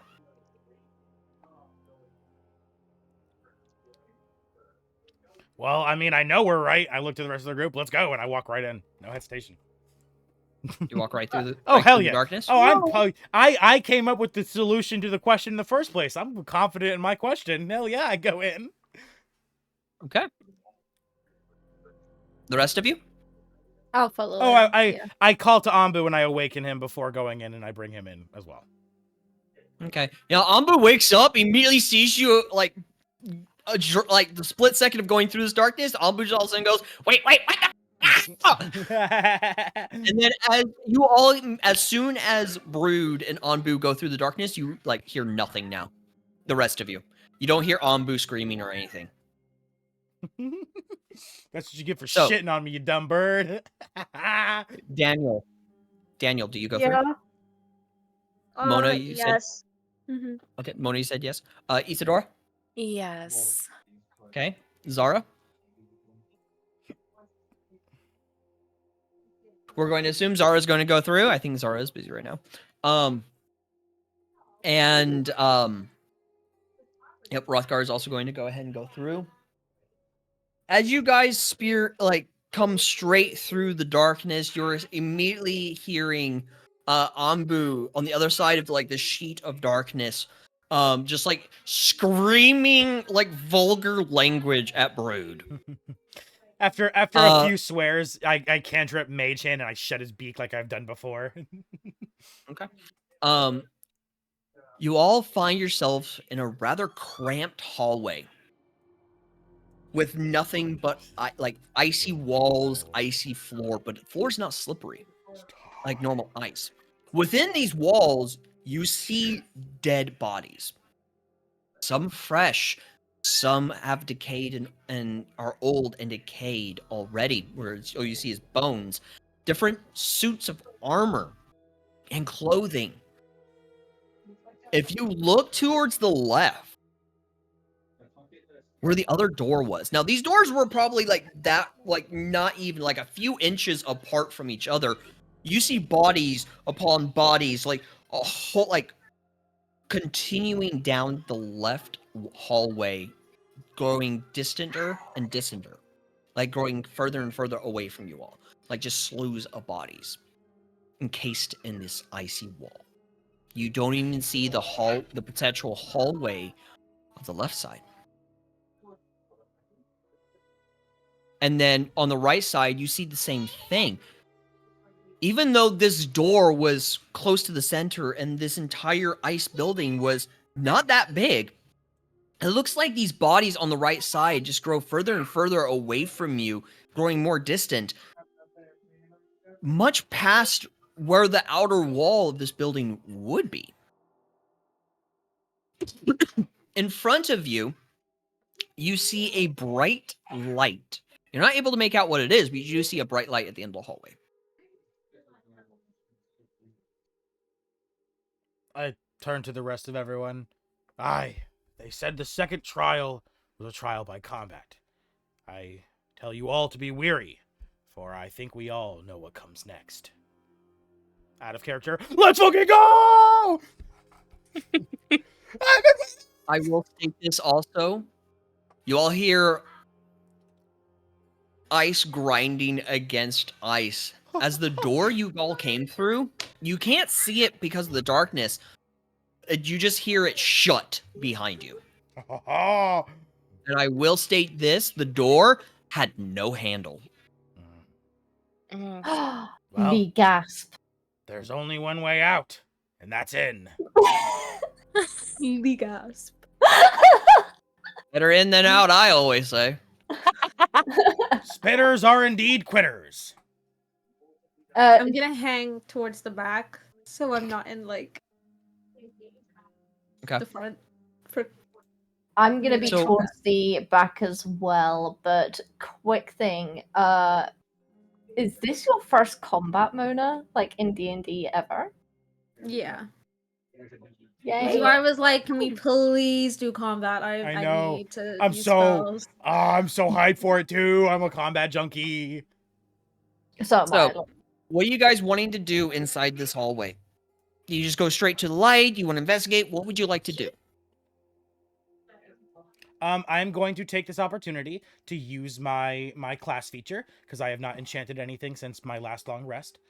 So I will grab onto my pendant necklace that I always use to enchant for myself.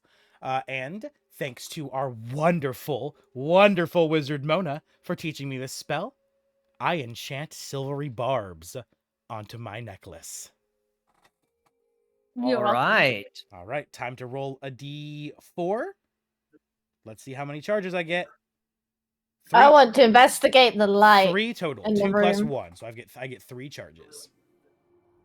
Okay. Awesome. You want to investigate the light, Zara? Do you approach the light? Or are you Yeah. investigating from a distance? I'm kind of investigating it like mid distance, so not too close, but not too far. I don't want to be right up close to it. Okay. Roll investigation. Mona, Daniel, and That's my Isadora. passive. That's What are literally. I rolled my passive. Your passive is 13? Okay. Yeah. All right. Daniel, what are you wanting to do in this hallway? I want to investigate. Investigate what? What are you investigating? I want to investigate the hallway. Very broad. Can you be more specific? Why do I have to be more specific? I just want to look at the hallway. Is it a nice hallway? Yes or no? Is it suspicious? Is it suspicious? Is there traps? Okay. Is it suspicious? Okay. So like traps, stuff like that. Is the hallway Yes. a mimic? Okay. It's the It's the hallway. hallway mimic. Oh my gosh, I'll be freaking hysterical. You guys are inside of a mimic. Yeah, oh, that's No. I've done that to players. It's a good one. You should use it. Are we in a bag of holding? Hold on. So, Daniel, I will state this. I'm not going to have you roll an investigation. This hallway is not trapped. It does not seem suspicious. It just seems a simple hallway. What about the bodies in the walls? Okay. Roll investigation. Such a normal question to ask. What about the bodies in the walls? Oh, Oh. for fuck's sake. Another nat 1. Brutal. Get I'm them a bit out now. terrified for all of you guys. That's Getting 2 them- nat 1s this session. Getting them out of the way before combat. Yeah, exactly. Mhm. So, Daniel. No, I'm not going to use my inspiration. Okay. Them some ugly looking dead bodies. Whoa, Yeah. look at that one! It's a skeleton! That one has boobs.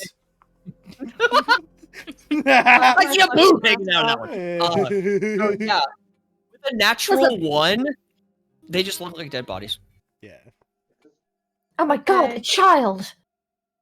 No, there's no children in them. No. No children were harmed in the making of this campaign. Aw, I don't So- approve.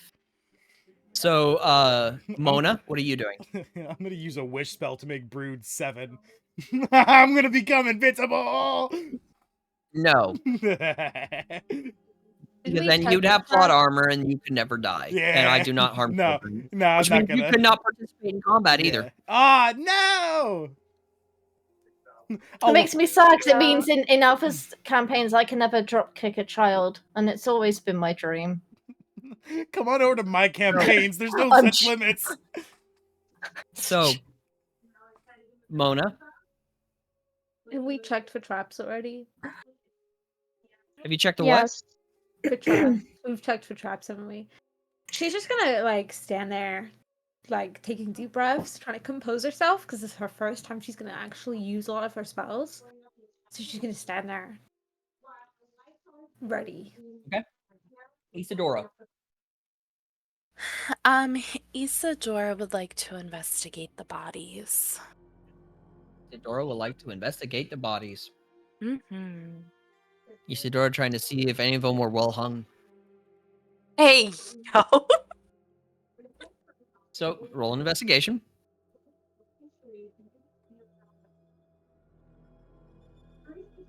A 9. Ooh. It would appear some of these bodies have been here for quite a while. It appears that the ice grew around it somehow. You have no idea how these bodies got encased in such ice or how there's so many. DM, real quick, can I tell you what a chatter in my comments just said? Sure. Wait, if you're a child and you have plot armor but can't engage in combat, that means the paladin just needs to strap you to their shield and they also become invincible. Someone actually just commented that in my chat right now.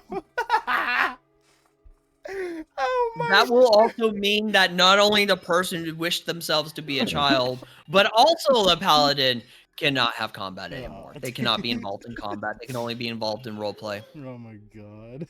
I love my community. We call it the Shield of Innocence! We call it the Shield of Innocence! No, Yeah, that will never be in my game. I have a legit question though. Like, where you got like character in Skyrim in like the Brotherhood, they're like a child vampire, but they've been alive for like thousands of years. So like they act like an adult, they are an adult, but because they were turned as a child, they have the form of a child. So they're not actually a child mentally. They are an adult, drink like an adult, act like an adult, but they look like a child. Would they be invincible, or would the fact that technically an adult negate that? Yeah, the same That argument. might be my that might end up being my backup character if that is allowed. Same argument would be for that could Brood, be really yeah. funny. Same roleplay. argument for my wish for Brood. If I turned myself into a 7-year-old, it wouldn't count as me being a child because I'm still a fucking 20-year-old man that's just turned themselves into a 7-year-old.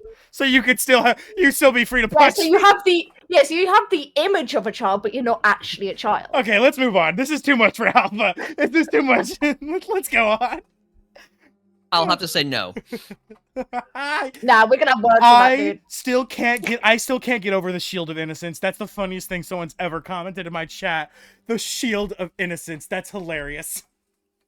All right, so Zara, with your 13 investigation on the light, as you kind of have moved up, kind of halfway, you're kind of looking at this light. I can't. I'm dead. The Shield of Innocence has got me dead, bro. It's almost like within the light, as you get closer, the light kind of dims. I'm making a short where out you're of kind of that. standing, light has dimmed just enough where it looks like it's snowing on the other side. Like it's snowing within the light. Oh my god, it's a snow globe.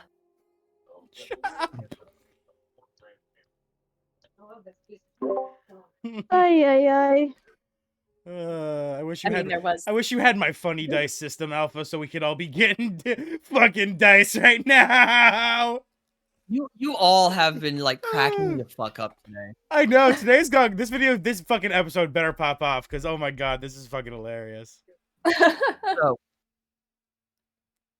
do you all proceed towards the light?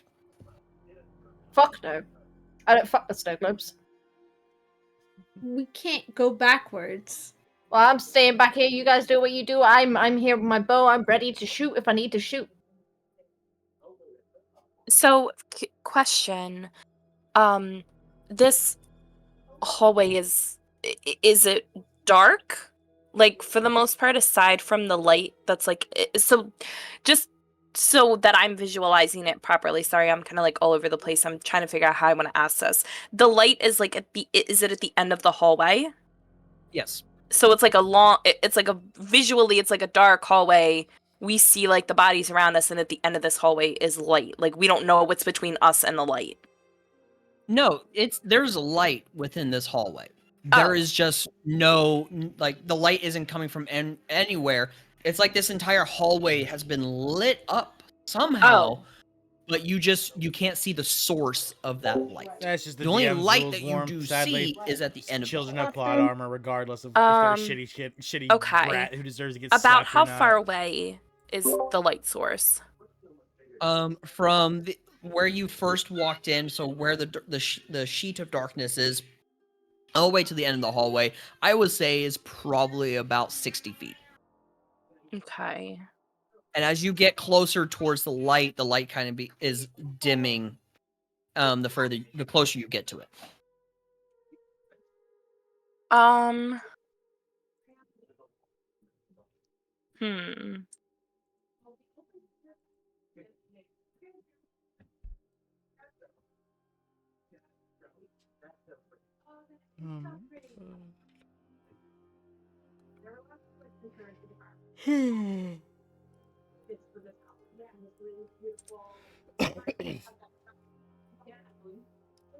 Is there anything? So what are you guys doing right now? I'm going Isadora towards wants the to sun walk. car. Isadora wants to walk closer to the light. Oh yeah, Brood's grabbing. Walking closer. Brood's putting his crossglar in his arms. I'm getting ready. I pop my collar, get my holy symbol showing a bit of my chest, and I'm ready for combat. We're gonna take a quick break, guys. We're gonna take a quick break, 5 minutes, okay? No problem. Yeah. Okay.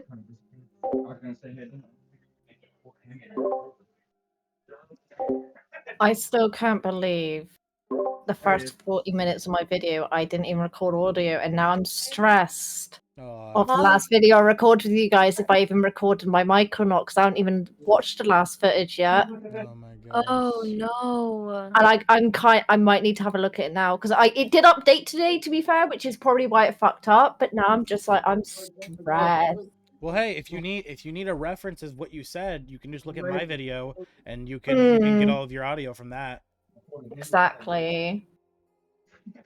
Okay, so this one's the most recent one, I think. I like how we both did that one episode titled Meet Mona. That was awesome. While we're here taking the time, I'm gonna check my analytics, see how my shit's doing. Yeah. I'm down by 2 subs. Damn, that sucks. I'm at 378 rather than 380. Let's see. Our last episode of Fate currently has 64 views.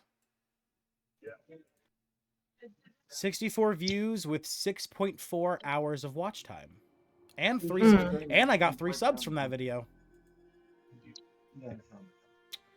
And then the episode of Fate before that currently has 89 views with 30 hours of watch time. And then the episode before that... I just want to quickly announce, my other videos did record my mic. It is just this one. It fucked up for the first 40 minutes because of the update. That's good. Hallelujah. But yeah, it's just I'll have to remember what I said for like the few bits that like didn't record. Which luckily the most that I said was like the character introduction and everything, and like a few other bits. I think I missed out on Noodle's audio as well, so I have to redo that, which will be great. Don't worry. My video will literally be up tonight, so if you need to see what you said and shit, you'll be able to see it tonight. So you'll have plenty of time to edit it. Yeah, it's just the fact it just won't sync up to my mouth very well. It'll be very hard to sync it up. Exactly. So it's going to look really weird. And I'll just have, like I said, I'll explain to viewers beforehand going, hey, this is the reason. Don't worry, it gets better once I realize this is the issue. I've just had to voice over. If anything, what you should do... Sorry, DM. Go ahead. I'll let you go first. I want to apologize. Zoe had been somewhat fussy and everything. She's been running up and down here, and she ran towards the door, slipped, and smashed her head right into the door. Oh my god, is she okay? That's why I had said, hey, I need a break, 5 minutes. Went over to her. She's got a big red mark right on her cheek, where she smacked her head right on the door. And she had fallen over and everything. She seems fine. She's not lethargic, no concussion or anything. Wait, so how much bleeding? I checked her teeth, so she was screaming her head off in pain. I'm just wondering, are you Are we still like having a short break just so I can make a quick drink? Yeah, we are having a short break. Just This break will actually help me out to get the battle map set up and ready. But I had to go and kind of comfort her and everything, make sure she was fully okay. yeah, of course. So, but we are still gonna have a Okay. bit of a break. Yes. All right, I'm gonna go grab some drink. Okay. DM, I am proud to say our first episode has hit 206 views.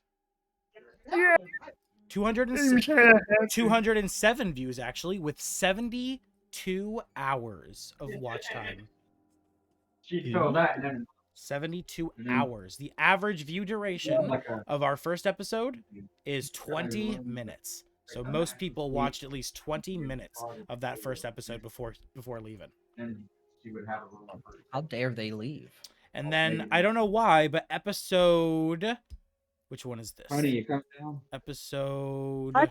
Welcome back, all. 4. No. Oh, episode 4. Actually, I know why this one did so You're good. 'Cause leaving? it's where Mona was introduced to us all. Episode 4, Meet Mona, has 140 views, but only 15 hours of watch time, sadly. So it seems everybody just wanted to see Mona be introduced, and then they all left. How dare they? Mona, just like the rest of you, are freaking awesome. How dare they? No, that's what I'm saying. All they wanted was to meet Mona, and then they all left. That's it. They were like, all right, well, I'll meet Mona. And then as soon as Mona was done being met, they all bounced. Yeah, how dare they? Last episode is doing pretty good with 63 views and 7 hours of watch time right now. Not great, but that's about average for only being out for like a week now. Yeah. I want to recreate that magic of that first episode. I don't know why that first episode has gone 70 hours of watch time. It's one of my highest ever. Only being topped by, like, I was in a campaign called Tempest of Tenebris that I was only in 2 sessions for. The first episode of that group got 130 hours of watch time. I was like, what the fuck? Wow. And then I just recently started a new cane. I started DM. Have you ever run Dragon of Icefire Peak module? No, That's I what don't do modules. I've only done homebrew. Homebrew? I don't do modules. This is my first module I've ever run. I did a homebrew, not all homebrew before this. But one of my DM friends was telling me I should run a real module because they perform better on YouTube. And he's definitely right. They've definitely been pulling better views than my average shit.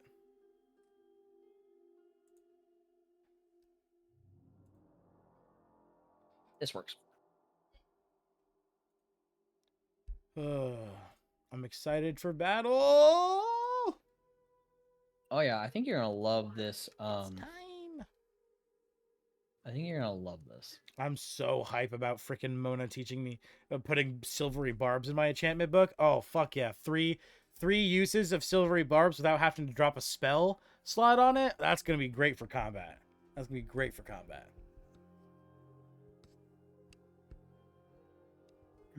Especially as my role as a support character. That's my whole shtick, is being defense and support. Oh, DM, I definitely will be in the front. I will be the front That's runner of not the mine. combat. I will be in front of everybody else. Even Daniel, I would be standing in front of. Okay. What's from me? No, that's not mine. They're sitting next to your stuff. It's not mine though. Maybe this. Drink it. I don't know. I'm not gonna drink it.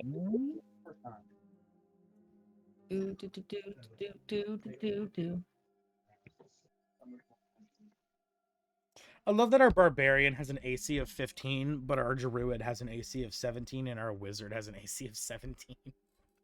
I have mage armor, so it's okay. Yeah, It makes sense. It makes sense why you have 17 right now, but goddamn, fucking Daniel, why do you have a 15 AC as a barbarian? Where's your armor? Why do I? Wait, what? Your AC is only 15. Because you're wearing a crop top. That's probably why. There's no armor. Yeah, accurate as shit. Our ranger has higher AC than you. How? Dex and Con, that's why. Oh yeah, that does make sense for a ranger. Yeah, they are Dex and Con. That does make sense. Barbarians are Dex and Con. No, no. For unarmored defense. Daniel's only a 15 AC. That's what we're talking about. It makes no sense why Daniel's so low. It's because of their Dex and Con. Oh, I let me look at. I didn't. Either that or they're wearing armor. One of the two.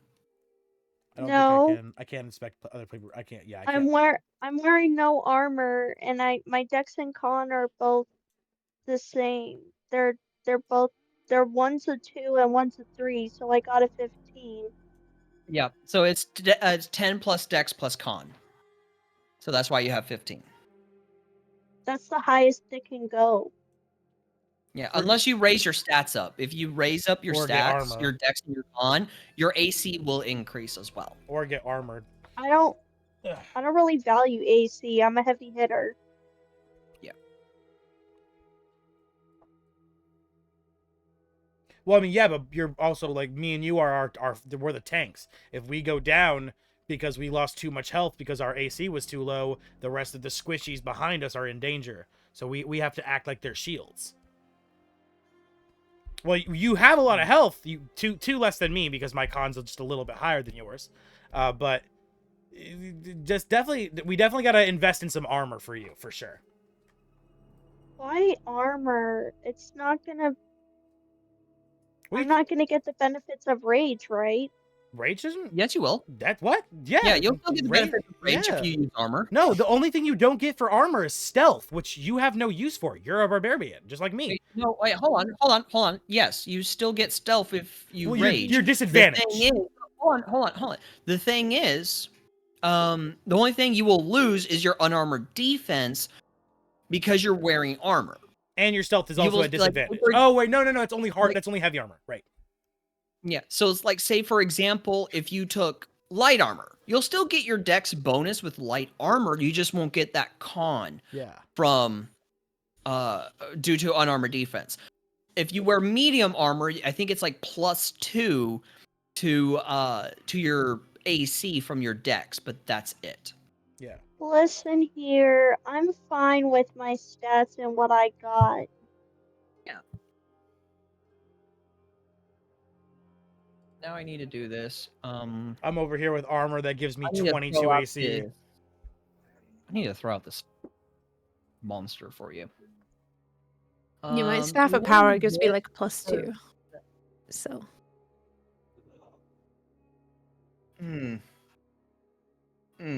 That may be a little too crazy for you.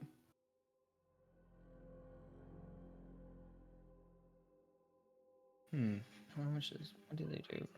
2 attacks on that one. What about this one? Ooh.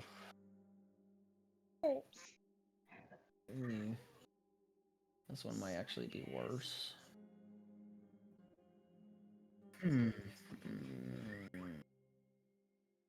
Especially with that attack, that will be absolutely bonkers.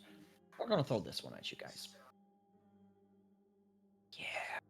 Give you guys a mild challenge. What? Visible. Come into here. I'm going to. Yeah, I'm gonna reduce this here. Effect. We're gonna make this a. Can I unlock? Nope.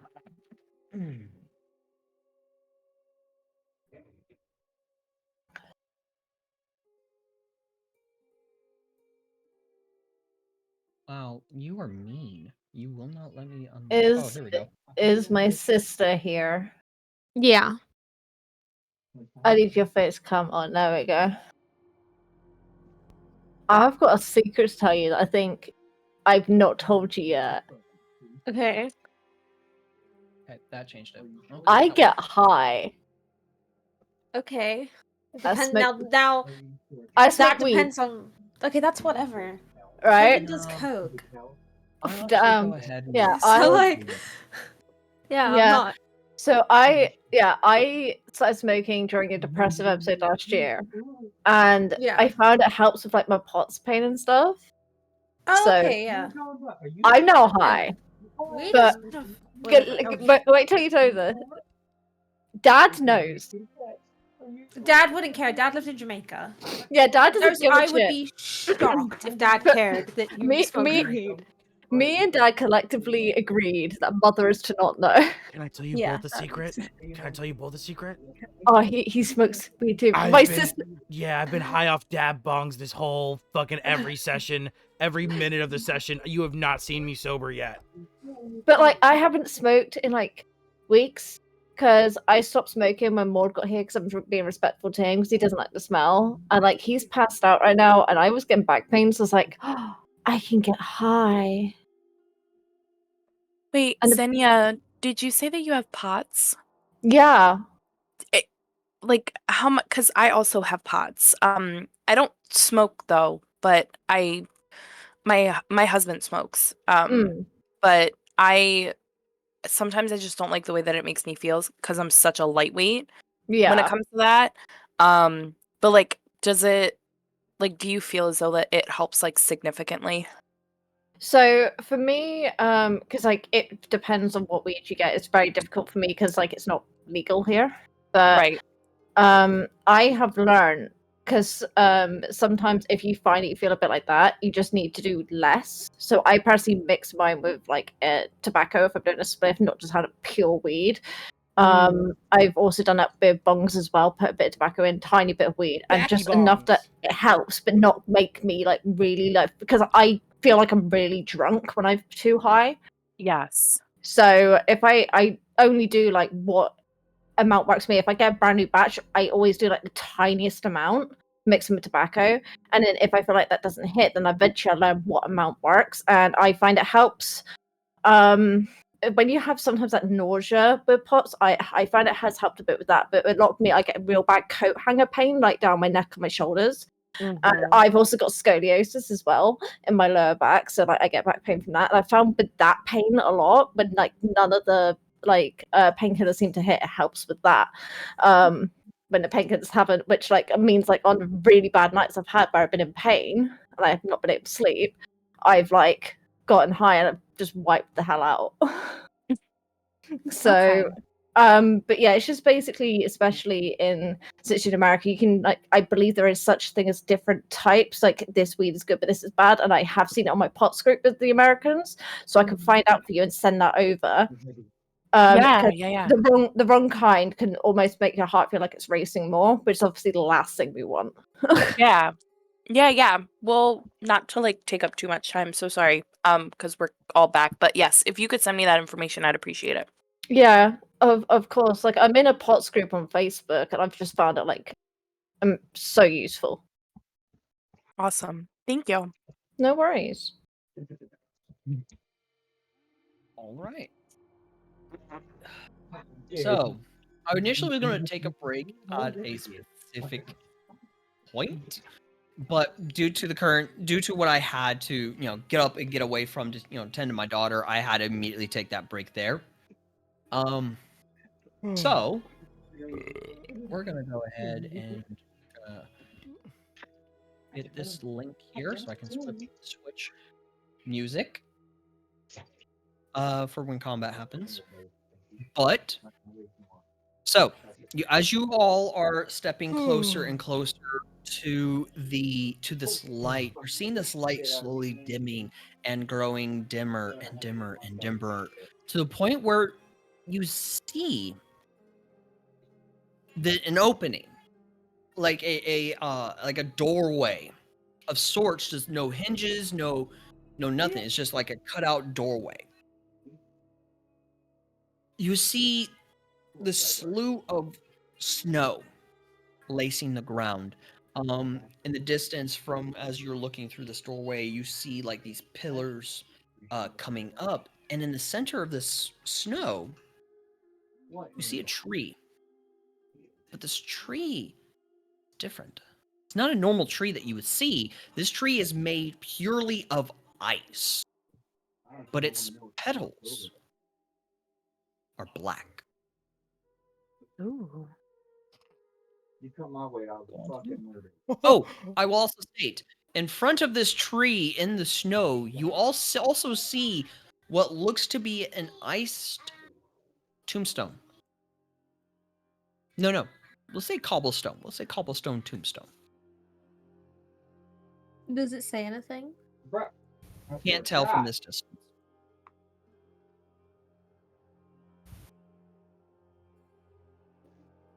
So you can't even let me fucking heal, motherfucker. You're dead. Wait until I get over there, bitch. You dead this time. I want to get closer, but I'm still gonna stay behind people and wait for them to move. Because I will walk closer with Mona. Okay, so you step through the archway. Yes. Okay. You dead. As you step through the archway, What happened, alligator? Did you you kind die? of begin stepping closer and closer. And as you are kind of moving closer, from those with it still in the archway, you see this massive shadow just beginning to flow, like just beginning to move overhead. Those on the outside, you see like this shadow coming over you, but you also see like this massive, loud flapping of wings. Yeah. Alright, motherfucker. Do the two of you look up? Oh, Yeah. Yes. yeah. Okay. Yeah.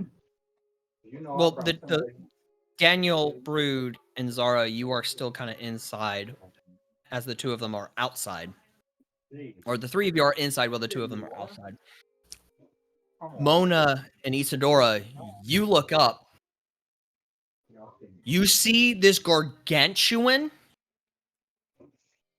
ice dragon flying slowly overhead.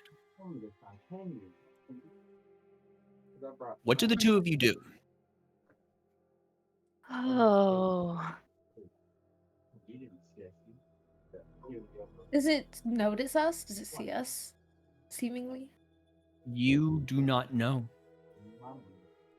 if it's noticed you or not. About how far away is the tree with the black petals?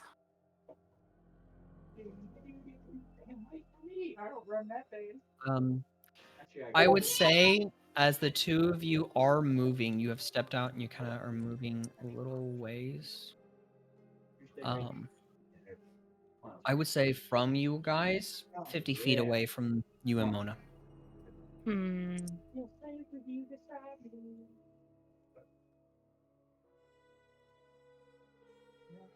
What do the two of you do? Do you wish to run back to your allies? Do you wish to try to hide in the snow? What do you do? So from my understanding, the ally, like the rest of the group is like back inside. So like they can't see what we've seen. No, they can't. They're not able to look up and see the dragon. No. So what do the two of you do? Isadora's gonna turn around and go back inside. Okay. Yeah, Mona? if Isadora's doing that, I'm gonna follow. I'm not gonna. Okay, as the two of you turn around, you don't see where you came out of. But Daniel, Brood, and Zara, the three of you see them turn around, and all of a sudden they're kind of like, in a way, freaking out. It's like they don't see you. Can I try and cast message to Zara? You guys alive? To Zara? Yeah. You can try, yeah. Cool. Zara just doesn't know what's happening. So much is going on. I'll try it. Yeah, you can try to cast message. What do you say when you cast message? So there's a dragon, above us, circling us, and we can't see you guys. It's blocked. So please follow. Thanks. Bye. Zara, you hear XOXO. nothing. Darn. Zara, you hear nothing. I would like to cast the same message to Brood. What's the message? Sorry, I was not paying attention. No, that's okay. Mona and I are out here. There's a dragon above us. We've turned around, but we can't seem to see you guys. Can you please come help us? Brood, you hear nothing as well. What the fuck? Wait, they're in where the light is, right? We're outside. They're outside of this archway. Oh yeah, I said I was I said I was forefront. I was like leading the way for combat. So I would be out there with them. Yeah. So I would be out there with you're them. out there with. So Brood, you okay? So Brood, you're out there with them. Okay. Both of us are out there with them because I was in front too. Okay. Zara, are you out there as well?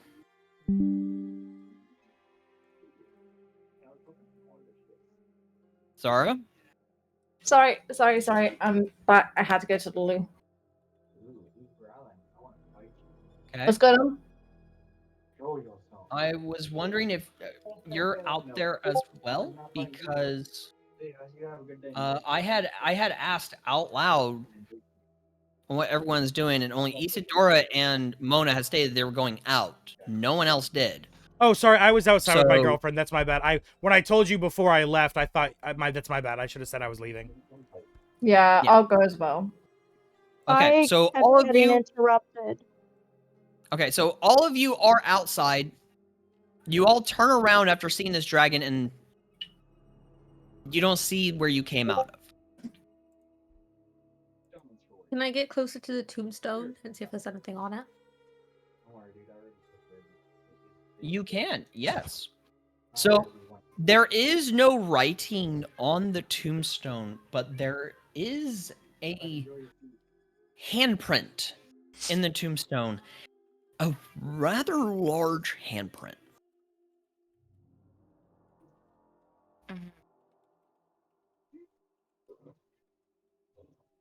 Oh shit. I investigate it. You just straight dumb for that one. Yeah. Zara, you can investigate it. I was just gonna fight him, but there you go. Make your investigation.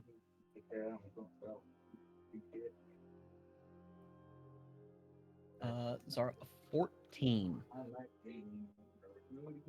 Seems like a regular tombstone, just with no name and just a handprint.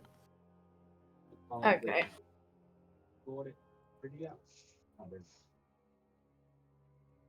So, what does everyone like to do? I'm gonna face this dragon and go up front. Sorry, you're doing what? So what do you think I'm doing? I don't know. That's why I'm asking. You're doing what? I'm going up front and center to this dragon and being like, "Hey."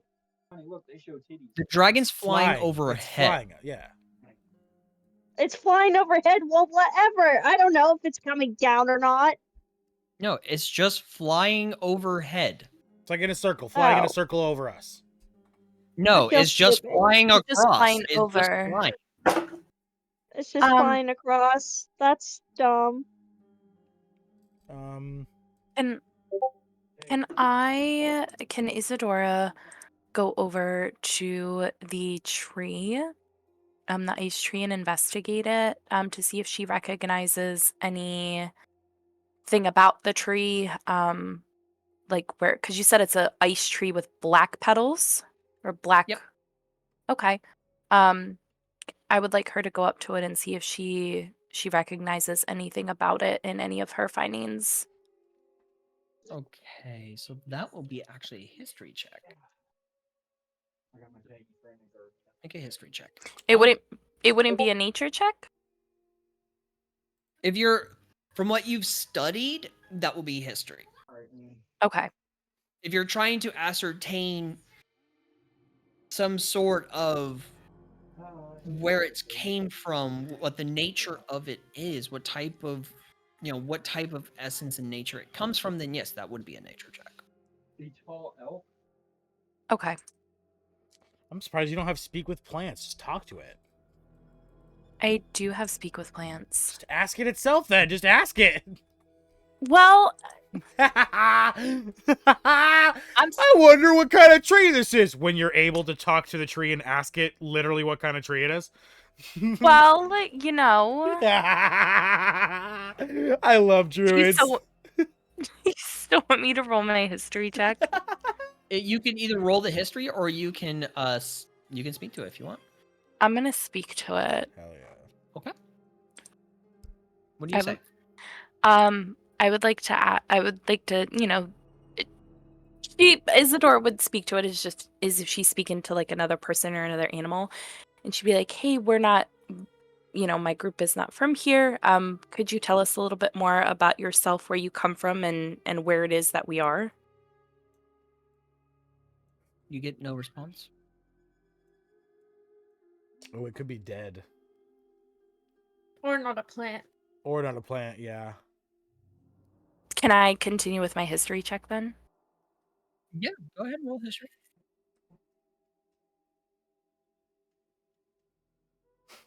Hey, DM, does speak with the dead work on dead plants?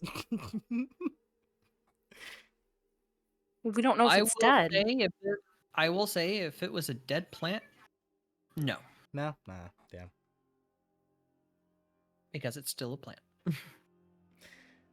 Uh, With a 16. Now, I will state this. I will make a caveat of this. If Isadora had Speak with Dead, then yeah, she could easily combine that with Speak with Plants as well to speak to dead plants. Oh, I can do that as well. A... I can do that too. I've got that. I've got the capacity to do that. Go, Taggy, go.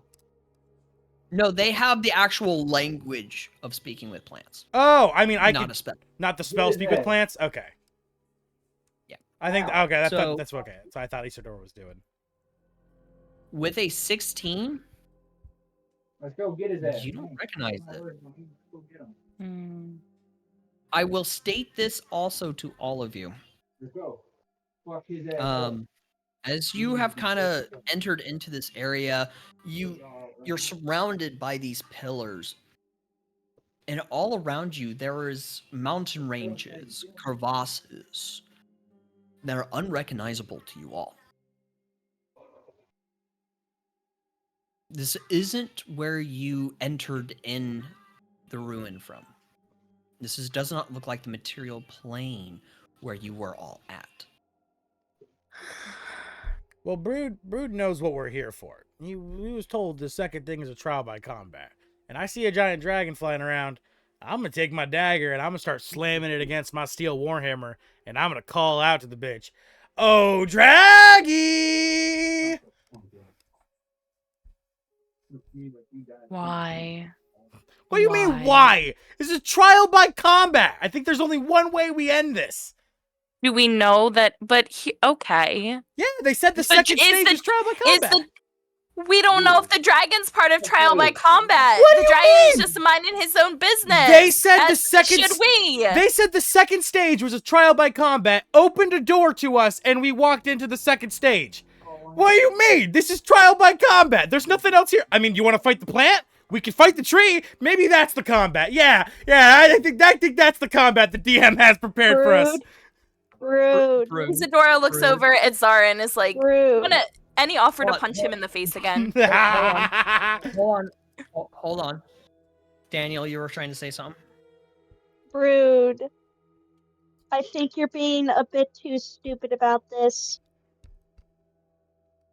I look around, DM. Okay, okay. They're right. They're fair. All I've seen is the dragon so far. Do I see anything else I can fight other than my allies? You don't. No. Creatures you could fight? No. You could punch one of the pillars if you want. Okay, maybe the tree, right? You said this is the... All right, I'm going to walk up to the tree, and I'm going to take my dagger, and I'm going to stab the tree. I'm going to stab the tree. What the dragon is it? If we're not fighting the dragon, and we're here for a trial of combat, what else are we going to fight? Brood's yelling this out loud, 100%. While he's doing this, can I... If I may... I don't know. Bruh. They're making me feel like an idiot for thinking we have to fight the dragon. Hold on. First off, I did mention a tombstone with a massive handprint. Thank you. Second off, brood. I need a higher low from you. Okay, a higher low. Give me a high, because I'm high as shit. I just stabbed a tree. Okay. Okay. So, you don't die. You stab this tree. I don't die? Wait a second, I just caught that you said that. Wait a second, what does that mean? You stab the tree, and as soon as the tip of your dagger touches the tree, it immediately freezes and shatters. The blade does. Aww! Look at my dagger broken, and I'm like, well, whatever. And I grab the steel and I hold it in my hand and I fucking mend it because like it's not that big. I can fix that. Whatever. Can you mend a weapon? Yeah, any object that, as long as the crack isn't like, and obviously it's a blade, so I can just keep piecing it back together crack by crack because it's not going to be longer than an inch, and I can fix the blade entirely. So it might take me like 5 seconds, 30 seconds to do, but I can definitely fix the dagger. Yeah. Didn't you say it's shattered? Yeah, but I mean, it's not a big dagger. It's not like the dagger exceeds 5 inches, so I just take piece by piece and I can fix them centimeter by centimeter. I can't fix anything broken that's bigger than I think it's like an inch in diameter or something. Or no, I think it's a foot in diameter, actually. I think it's a foot, yeah. Yeah, so yeah, oh yeah, I easily fix this blade then, 100%, yeah. Yeah, I'll allow it. I'll allow it. Yeah, so I fix my blade and I look to the rest of you like, okay, well, if anyone wants to fight the tree, you've seen what happens when we fight the tree. I'm just going to approach the tombstone, and I'm just going to place my hand where the handprint is. Okay. So as you place your hand upon the engraving of the hand, the indentation of the hand, you watch as the tombstone begins crumbling, or you feel a sense of a wind blow against you all, a gentle wind as the tombstone begins to dissolve in snow and kind of begin flowing away off to the side. I need a place where all of you have gone. So you're right I'm up here. front. Your mom's house. Sorry, that was a terrible joke. Brood, you went right here underneath the tree. Zara, actually, first off, let me activate this so you all can see the battle I was map. gonna say, what am I looking at? Yep. So, Brood, you went right here. You're against the tree. Oh yeah, I stabbed it. Yep. Mona, you're right here. The tombstone you touched is right here. Okay. Isadora, where would you be at? I would be like in between the tree and the tombstone because I was somewhat close. Okay. Daniel? Yeah. I'm up front. I'm by Mona. You're by Mona. Okay. You'll be there. Rothgar would just be like right here. Zara, what about you? Oh shit. Zara? He wanted to be towards the back. I know that. I mean, you do realize you could have just unpaused it and it made us move to where we wanted as well, right? Oh yeah. Sorry, I keep forgetting. I apologize. Because I want to move like here. Yeah, here. Okay. So, Mona, as you watch, Daniel, you'll see this too. In Isidore, you'll see this as well. Actually, all of you would see this as the tombstone dissolves into snow and kind of flows away. It lands on the ground, and you see like ice beginning to crack upwards, creating this form, this giant form, before cracking and breaking. As you all see, this figure break and shatter from the ice. Dude, you're throwing that at us? What? I mean, he could have thrown the ice dragon at us. An ice dragon's killable by a party of 4th level adventurers. No, not this dragon. Is that how big he is? Yes, he's a big boy. This creature is considered You're huge. throwing Yeah, he's You're throwing that at us? It's probably like the strength. Really? It's probably like the strength of a young dragon. It's not that crazy. While No. he's like emerging, do I have enough time to kind of like back up a bit? Stronger than a young dragon? I would say yes, you would have Damn enough it. time to back up a little bit. Okay. Wait, How do you, far can I go? I kind of want to be near Rothgar if possible. Like over here. wait, DM, did you Okay. say this thing is stronger than an adolescent dragon, like a baby dragon? No. Oh. No, the dragon is stronger than this. And that was an Really? adolescent baby dragon. No, that was, needless to say, an Well, ancient not dragon. an ancient, not a baby dragon, but I mean a young dragon, because we can totally party of fourth level adventurers can easily kill a young dragon. Not with what your guys' HP is and everything? No. What? I No. But, like, had a very party low of third stat. level adventurers kill Cryovane in like a day. Brood. What? Brood. What you need to understand is alpha homebrews everything. Everything is not the same as it is. Yeah. I literally homebrew everything. Okay. That's I've made homebrew young dragons that are nothing that can be killed by fourth level adventurers. I don't. Well, yeah, I could edit it, but for this scenario, for this world, for this right here, you guys cannot take that dragon. I Well, guarantee yeah, that. I will don't mean destroy that all of dragon. Oh you. yeah, I don't mean that dragon. I'm just saying in general, a young dragon is killable by a party of fourth level adventurers. That's all I was last. saying. All right, Mona, if you click up at the top, you will see your image of your character. Click on the dice Wait, in the I'm center not of your last. There you go. Initiative. Mona first. Isidore, did you want to move? Yes, I would like to. While this I thing can- is forming and everything, go ahead. Yeah. I'm Kind gonna of move. backing away, like holy shit. Yeah. Okay, so Oh, I had a pretty good roll. let me go to my music. I probably should have done this first as I was describing it, but you know what? Fuck it. I'm gonna make sure it's playing. Give me a second here. Yep. Combat music is playing. Let us go ahead and begin combat. Mona, you're actually first with Zara What can I up on say? deck. So, Mona, go ahead and click anywhere on your screen, and the your turn will go away. Yeah. Don't think so. Question: do we know any of like anything about this? Like its weaknesses, like what it's prone to, things like that. Got it. Okie dokie. Mona, you're up. What are you doing? I'm gonna cast Witch Bolt. All right, go ahead and your Argon. Go ahead and cast Witch Bolt and target the giant. Cool. This thing is known as a frost giant. So that doesn't. I was hit. literally gonna say that it strikes me. It's giving Loki. Okay. So, Well. but do bear in mind, on each of your turns, you can take the bonus action to deal that amount of damage to the target automatically, even if the first attack missed. So do bear that in mind, okay? Yeah. All right. Any bonus actions or movements that you're wanting to do, Mona? I'm gonna move further back again.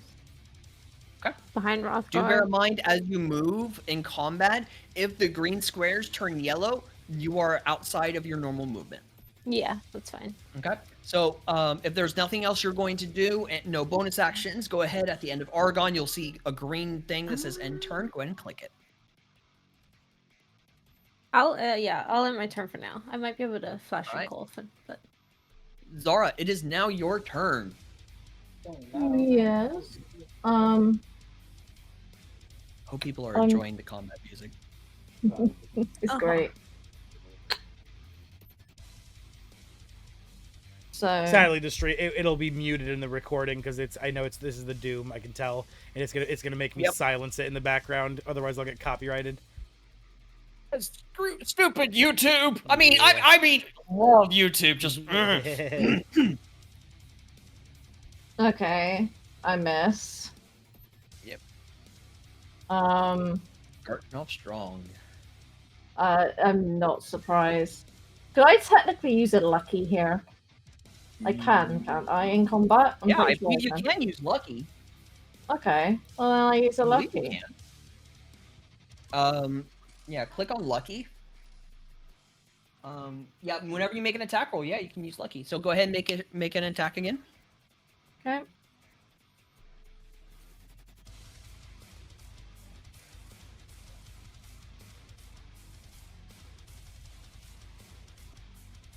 There we go.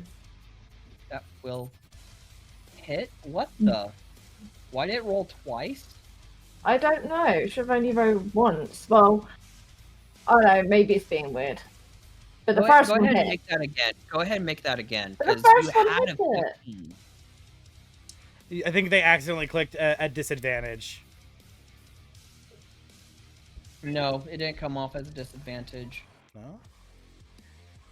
Yeah, but first one hits. That's really annoying that I did it again. It made me fail again. Yeah. Roll till you hit again, because that was stupid as shit. There we go. Okay. That will hit. Yes. Okay. There we go. Because I that think I was just the fucked up and foundry rolled- issue. Yeah.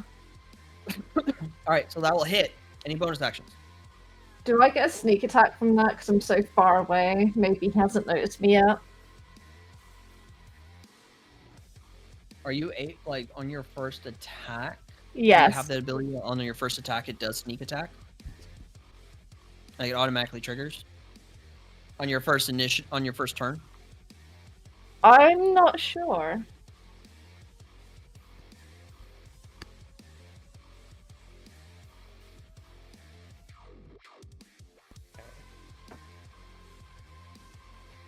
I'm currently looking right now. Okay, so you could have, as a bonus action, you could have given yourself, you could have done steady aim and give yourself advantage. Oh, okay. I didn't realize that. Yeah. So I will stay as of right now. No. That's fine. But on your next turn, you can easily like bonus action, steady aim, and then do your shot, which will give you advantage on the attack. Okay. Yeah, that's absolutely fine. I realize that now. Yeah, I can't do anything else. So I'm just gonna stick here for a bit. Isadora. Yes. A question. How do I turn the volume down in Foundry? Foundry? It's No, it's in Discord. It's music. Yeah, Discord music bot. No. It's like the stuff. It's like the sound effects in Foundry. Oh, the sound effects Foundry. So you'll click on the double gears for game setting. No, sorry, you'll click the musical note. And then you can turn down music interface or environment. I have interface and environment turned all the way down, so I don't hear the sound effects. I just see it. Yes. Got it. Thank you, because it was like deafening. Okay. I would like to cast blindness on the frost giant. Casting blindness? Mm-hmm. Okay. Cast blindness and target the creature. Also, Zara, I had inputted in Argon your crossbow. Thank you so much. I couldn't figure out to do it. Yep, so all you have to do is click on the box Yeah. that has it equipped, and you did it. That's what I was trying to do, but it just wasn't working for me when I tried to do it. And I was just like, was doing it from my actual like sheet, which is probably confusing Foundry as well, to be honest. Yeah. Am I? So yeah. Oh, sorry. So Go just ahead. click. If you hover over where where your crossbow is, you'll see a like a circle appear that's blackened. Click on the circle, and you would equip it. Yeah. So go ahead and do that so your crossbow is equipped. Am I tripping? I don't see it in my I'm under action, and then I clicked cast spell, but I don't see it. What are you? Blindness and deafness? I see it's second level. Why do I not see it? I'm in my Argon hub. Yep, I see it in your Argon. Okay, hold on. Yeah, it's you have cantrip first level, and then second level is above cantrip, from what I can see.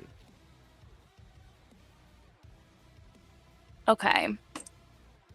Hold on.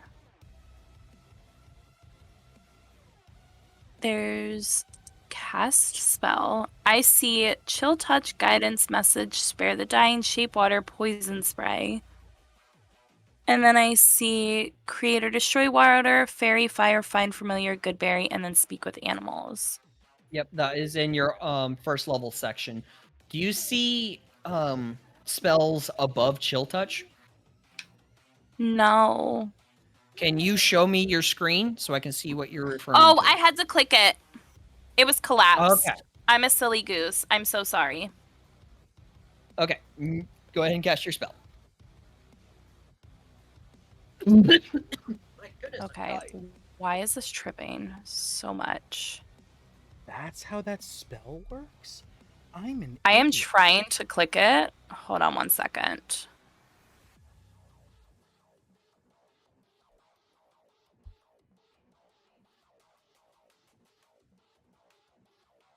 So it's not letting me click it for whatever reason.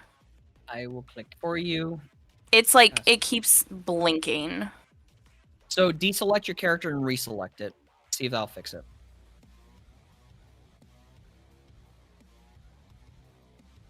Okay, good. Give me a second.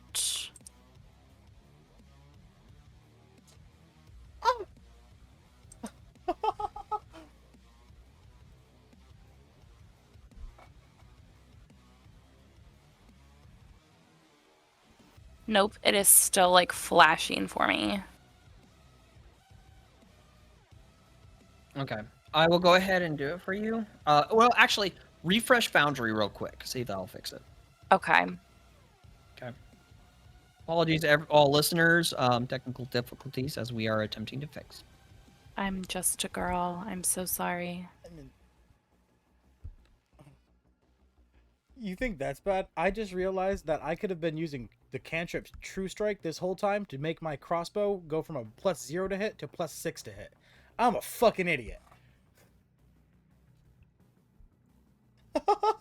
Okay, let's try this again. Chat, how did I not know that's how True Strike works? I'm an idiot. This whole time. Nope, it is still bugging. Okay, I will go ahead and do it for you. There we go. It succeeded. It succeeded on its save. Oh, the creature did. Sick. Yep. Nah, I'm gonna hold off. Okay.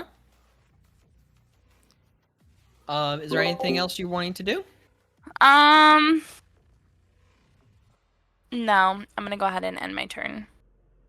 Okay. It is now Rothgar's turn. He's immediately just gonna kind of draw his greatsword out, and he's just gonna walk on up, and he is going to use Reckless and attack. It was supposed to be at advantage, but it said screw you. Okay. That will go ahead and end his turn. He's just gonna come up and go whack and just hit it. Daniel, is now your turn. It's my turn. Do bear in mind. Do bear in mind you are not raging. Oh, I raged before I came there though, and it's still up. Your rage ends early after a minute. Yeah. Oh, okay. So Yeah. I'm just gonna rage again. Okay. Enter rage again. Gonna reckless attack. Yep. I don't think reckless attack does work So I want you to go ahead and hold down your Alt key, click your weapon and Argon, and continuing holding Alt, click your weapon and your Argon, and then click the target. Also, I thought you can only reckless attack if you landed a previous attack. No. It was when you make your first attack roll on your turn. Okay, so that hits. That's good. Okay.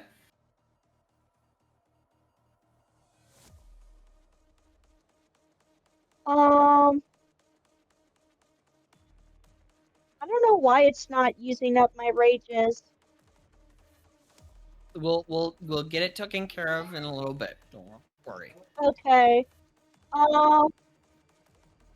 don't have anything else to do, so I'm in my turn. Okay. Brood, it is now your turn. I think my whole computer is currently frozen. Yep. Give me just a moment. I don't know what's going on. Okay.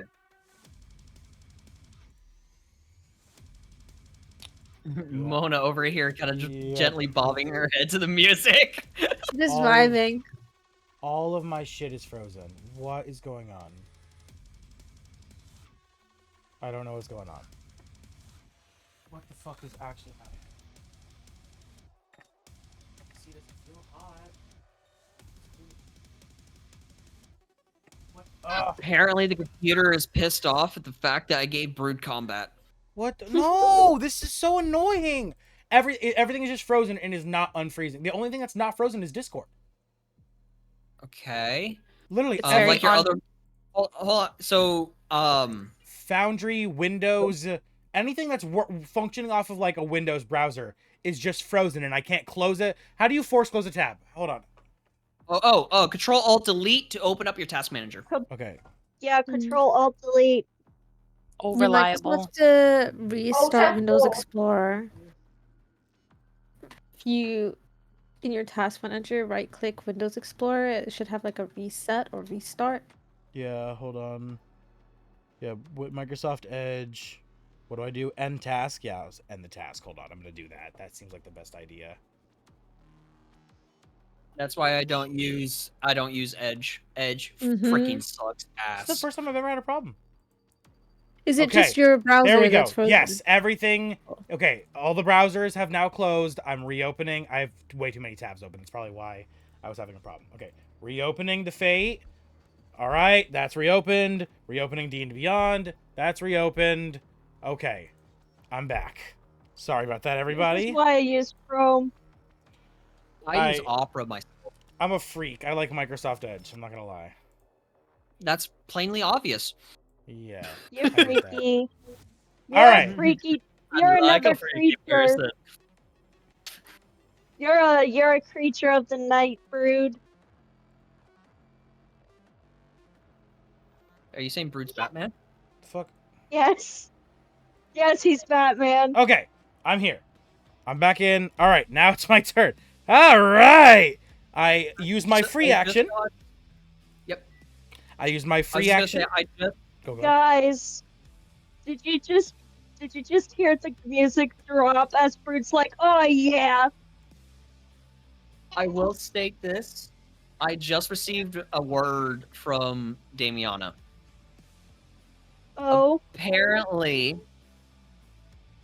Isadora had messaged Damiana saying that Damiana was missing combat, and they're so unhappy. I know that he was upset because he's like, he really has to like cram for this assignment, and I was like, I hope you know you're missing combat. He said, "What? Are you kidding?" Yeah. Laugh my fucking ass off. All right. So Brood. Yeah. All right. Free action. What are you doing with your free action? On my free action, I put my. Actually, never mind. I was gonna say I switched to my Warhammer, but I'm not gonna do that. I'm gonna stay with my Crossclaw for now. I'm gonna walk over here. I walk over here, where I'm front facing the man. Oh, it is time. What do I want to do first? Let's start this off. You knew beforehand. Let's start this off. What was that? Nothing. Fuck off. Okay, let's start this off right. I'm gonna upcast Guiding Bolt to 2nd level, and I'm gonna Guiding Bolt his ass. Alright, so cast spell. Make sure to change the level to 2nd. Yep, where's Guiding Bolt? I see Firebolt. Oh, those are my nope. Should be in my regular actions, not my bonus actions. Oh, here we go. 1st level spells. Okay, I had to click it to open it. Okay, Guiding Bolt. I want to target him, and I want to upcast it to a 2nd level. Consume spell slot, yes, and cast spell. Ah! That doesn't hit. Yep, I know. Alright. And that will use my main action, and I will use my bonus action to command Anbu. Okay. I will command Anbu to go to the very top of the tree and perch upon its very tippy top. Okay. So Ambu will go to the tippy top of the tree and just kind of. Yep. Motherfucker's just gonna sit there. He's just gonna sit there for now, and he still has his mage armor on. So that's it. That ends my turn. All right, go ahead and end your turn. It is now this motherfucker's turn. And I reduced damage pretty heavily. His great axe originally did 3d12. Yikes. Hell yeah. I reduced it for everyone so I don't brutally kill all of you.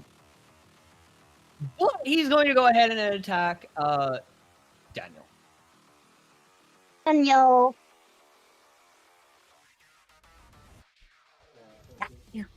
Does he hit? Ouchie. If he hits, I reaction Silvery Barbs him. What just happened? Wait a minute.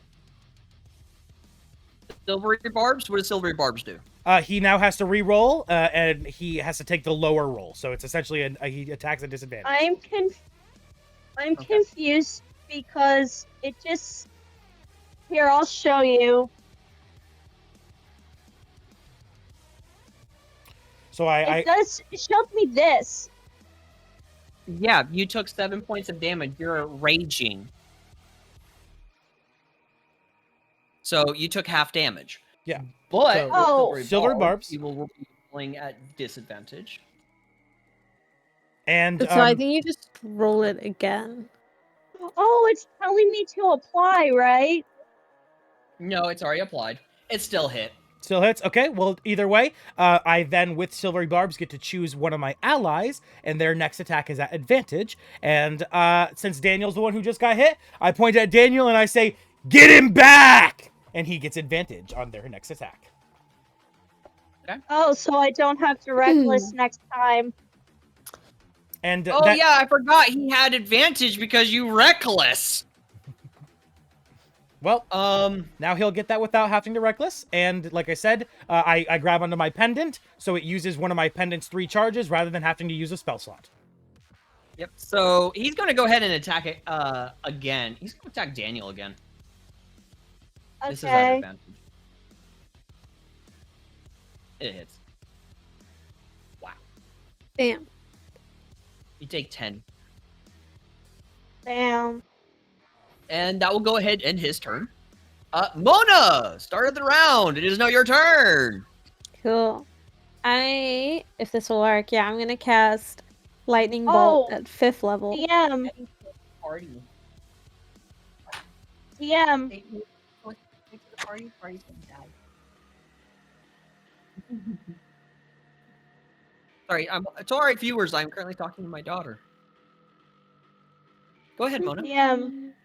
I'm casting Lightning Bolt at 5th level. So you're dropping the other spell you did. So this isn't a concentration spell. So I only drop concentration on Witch Bolt if I cast another concentration spell. But this Gotcha. Okay, Witch Bolt is concentration. That's right. I am first gonna move down so I don't hit anybody. Yes. You forgot about the Wild Surge table when I raged again. That's right. I do need to do that. So then he has a dexterity saving throw he has to do. Which he failed. Cool. And then as a bonus action, I get to do damage with my witch bolt. I get 1d12. But it doesn't let me roll it naturally on here. Yeah, so go ahead and roll on the bottom. Just roll a d12. I'll type in the number. Also, Daniel, you are correct. I did not have you roll on the wild magic table, so please roll a d100. Frost Giant took 5 of that. 49. 49. And then that will end my turn. So for 24 hours, you attract small animals nearby and have advantage on animal handling checks. That's amazing! Right, I'm gonna go. So yes, Zara, it is now your turn. Actually, ooh. I'm just trying to think.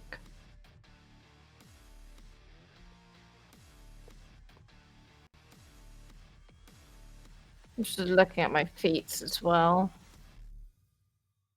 Okay. I'm going to hide. Remember your bonus action.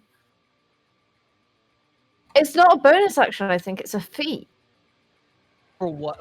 No, I'm saying for your steady aim. Yeah, but for my steady aim, I'd have to not move, and if I not move, am I really going to theoretically shoot the creature with them two in the way? No. I mean, it's like giant. You can just aim up. They're not like in your way. No. No, the thing is, you can They're move. both tall. Hold on. You can move and then do a bonus action. Wait, so DM, are you? Oh, wait, so are Rothgar and Daniel as tall as the giant? No. Okay, so yeah, Zara could just aim up then, right? No. Steady aim. Initially, yes, but in order to get that advantage, they have to use their feature steady aim. Because steady aim says to give yourself advantage on the next attack roll on your current turn, provided you haven't moved during this turn after you use it. That's right. Only if you haven't moved. That's right. So yeah, so that's what I'm saying. It's not technically me using a bonus action, though, is it? Because it's not giving me the option to use it as a bonus action in the Argon. It's something that automatically activates. It seems. Hold on.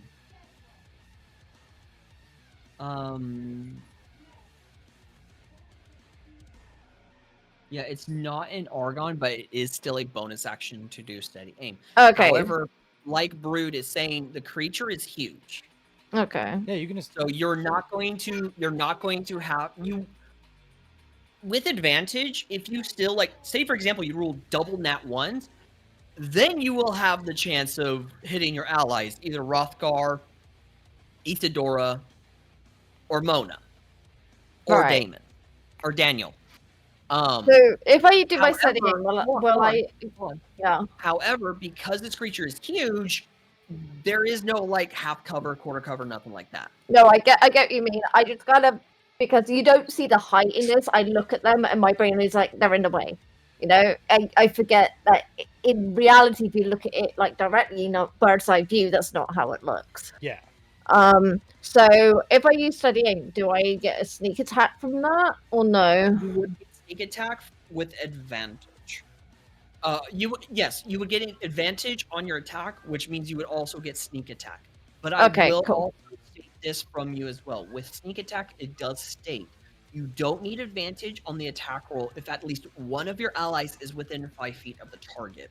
The ally doesn't have the incapacitated condition and you don't have disadvantage. So even if you did not do steady aim, you would still, if you land your hit on a normal roll, you would still have sneak attack because you have more than one ally within 5 feet. So do bear that in mind also, okay? Well, steady aim isn't on here, so for me, well, use it on your character sheet. Okay, so what button do I press to roll at advantage to attack again? Is it Alt? So you would hold down the Alt key, click your weapon, and then click and target the creature while holding Alt the entire time. Yeah. That will hit. You will now be able to use your sneak attack.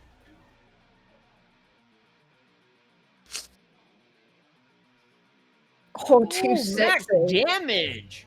Nice. All right. That ends my turn. I will stay here. That was fucking awesome. All right. Itadora, it's now your turn. Right. So,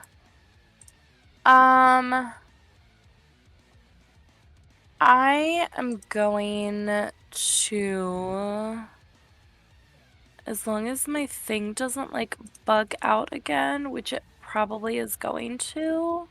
Are you gonna try to cast blindness and deafness again? No, I wanted to cast Moonbeam on him. Okay. But I don't know what it is with this. Hold on, let me try to move.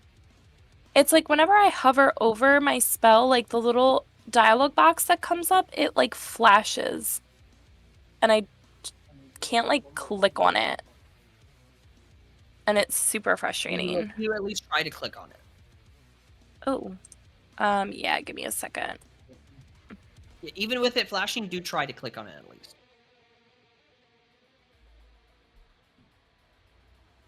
Oh, okay. Okay. Yeah, even if it's flashing, it popped up. Yeah. And it's so concentration, consume spell slot, and place measured template are all checked off. Yep. Or like checked on, I mean. Yep. Cast spell. Okay. And then you'll have to measure the template to target the creature from where you are. Yep.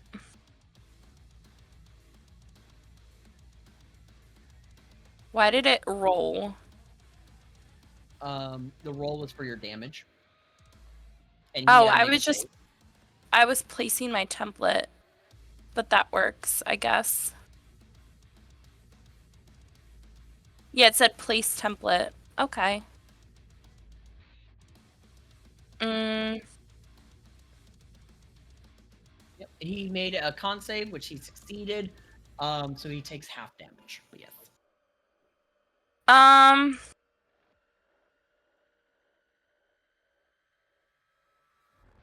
Okay. That's fine. Then 3/4 health. He is bleeding. He's beefy. He's bloodied. Okay. I'm gonna end my turn. All right, Rothgar's turn. He's just gonna whack the motherfucker. He hits.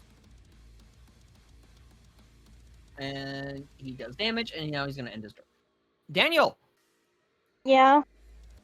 Start your turn! Okay. Don't forget your attacks at advantage. No reckless needed. Yes, I know.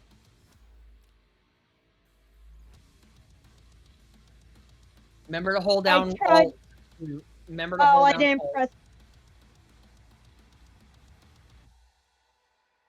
There you go. That definitely hits.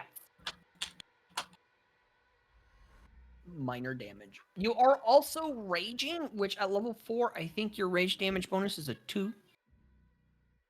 Correct? Yeah.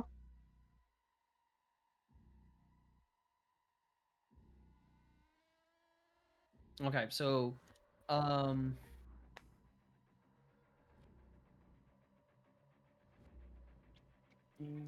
normally with your weapon you have here we go.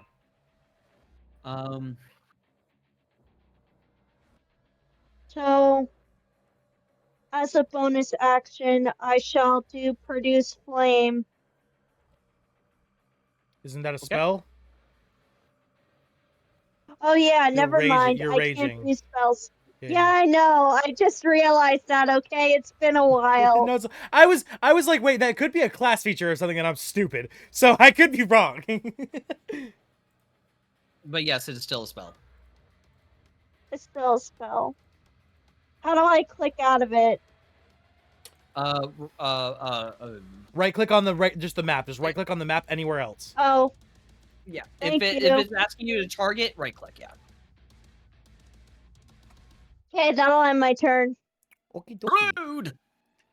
Ah, well, if at first you don't succeed, they say try again. So I will, once again, point the crossglar at him. I strum the strings, and the fucking guiding bolt launches at him again. Alright, guiding bolt. Target the boy. And once again, at second level. Cast spell. Boy. Ah! A 3! Again! Landed on a 16! This is my freaking first gun! Why? I want combat so bad, and this is what happened. Whatever. Alright, well, that's my action used. Bonus action. I don't have any bonus action cantrips. Son of a bitch. Son of a bitch. Well, I guess rather than burning my reaction, I'll use my bonus action to cast Silvery Barbs, so the Frost Giant's next attack is at disadvantage. And this time, I'm going to give advantage to Mona. With that heavy hit they did there? Yeah, I'm going to give advantage to Mona. Wait, hold on. Isn't Silvery Barbs a reaction? For my enchantment, I can use it as a bonus action or a reaction. I can burn a slot regardless.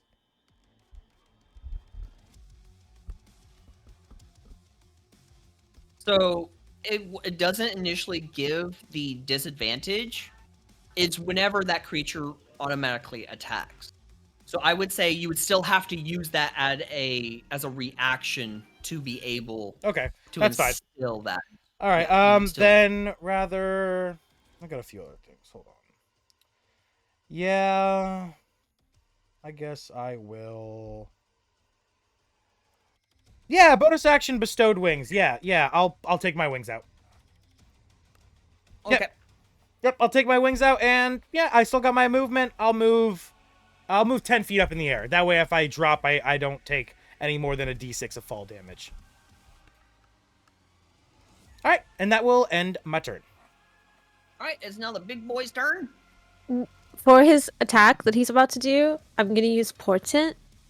Those two d20s, portent, whatever it is. Those two d20s that I rolled at the beginning, I rolled a 6, and I'm gonna change his d20 roll to a 6 for his first attack that he does. Okay, so he has for his attack, he has a.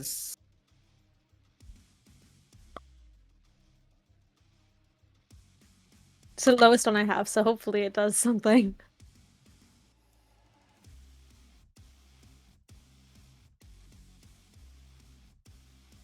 The target was initially going to be Daniel. Yeah. Daniel, your AC is 15, right? Yes. He has a +9 to his great axe. Damn, that's so annoying. Great. That will still hit. Mm-hmm. Hold on! He's in the process of hitting you. He has to use that 6, which makes it a 15. Oh! Brood? Oh, yeah. I can, rather than Silvery Barbs, I can actually use one of my other reactions, and I will use my my Gift of the Metallic Dragon, and my wings will give a +2 to Daniel's AC. So, if the attack misses. Rather than waste the Silvery Barbs, I will do that, because I've got those. I only actually have 3 of those right now, but still, that's still good. Alright, so Brood, that attack misses you. There we go. That attack does miss. There we go. Good combo from the two of you. Good combo. There we go. So he will initially go for a second attack. Where is... Oh, I put it down there. Is he attacking Daniel again? Huh? Is he gonna attack Daniel again? Yes. Okay. No. Yeah, he's going to attack Daniel again. Daniel! Daniel. Does it all the time. I stick my hand out and I start wiggling my fingers. It'll start walking up my arm into my fingers. Fucking weird. What? Daniel. Yeah. Jingle, I need jingle. you to make a counterattack. He rolled a natural 1. Counterattack? Okay. Fuck you, buddy. That will hit. Still 10 damage. Still 10 damage. He's looking incredibly rough, but that's his turn. He can't do anything else. He missed both attacks. One from the combo and another from a natural one. So, Mona, it's now your turn. Cool. I think this is the best thing to do. Okay, I'm gonna cast Rave Enfeeblement onto him, which will drop my concentration for my Witch Bolt, but I'm okay with that.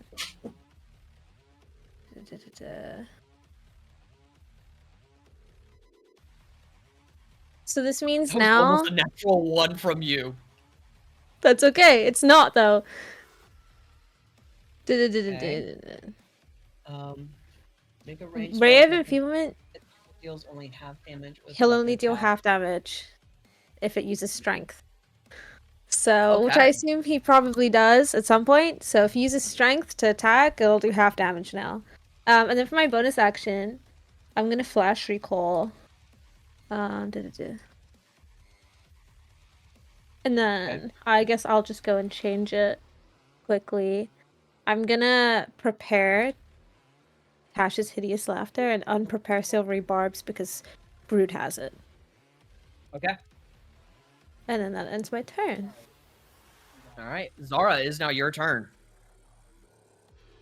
Okay. I'm gonna use that bonus action that I have. Yeah. Okay. Make sure to hold down the Alt key. So...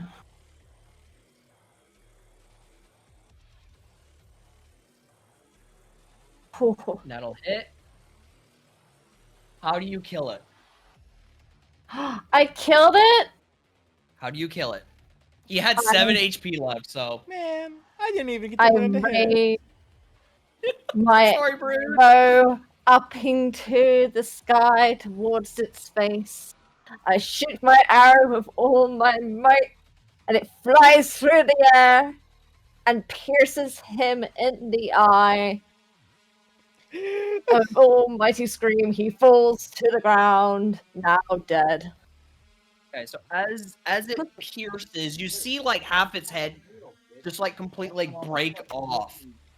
Helmet and everything, just like it like just cracks and breaks part of its face off, and as it does, watch as it immediately dissolves into snow. Damn it! As its body falls to its knees, you see its entire body is beginning to crumble, almost in a decaying-like fashion, as it just forms into snow. As he just kind of falls back, and his entire body just right into snow. Brood would be running up to him as this happens. No! No! Cantrip, spare the dying! Cantrip, spare the dying! Cantrip, spare the dying! Don't you die! I didn't even get to fight you! I just keep trying to revive him, but I can't revive him because I'm using spare the dying because it does not revivify, but I keep trying to use the cantrip on him to keep him stable so I can heal him to fight him more. No! Sadly, it doesn't work. I know it doesn't work. I knew it wasn't gonna work. So.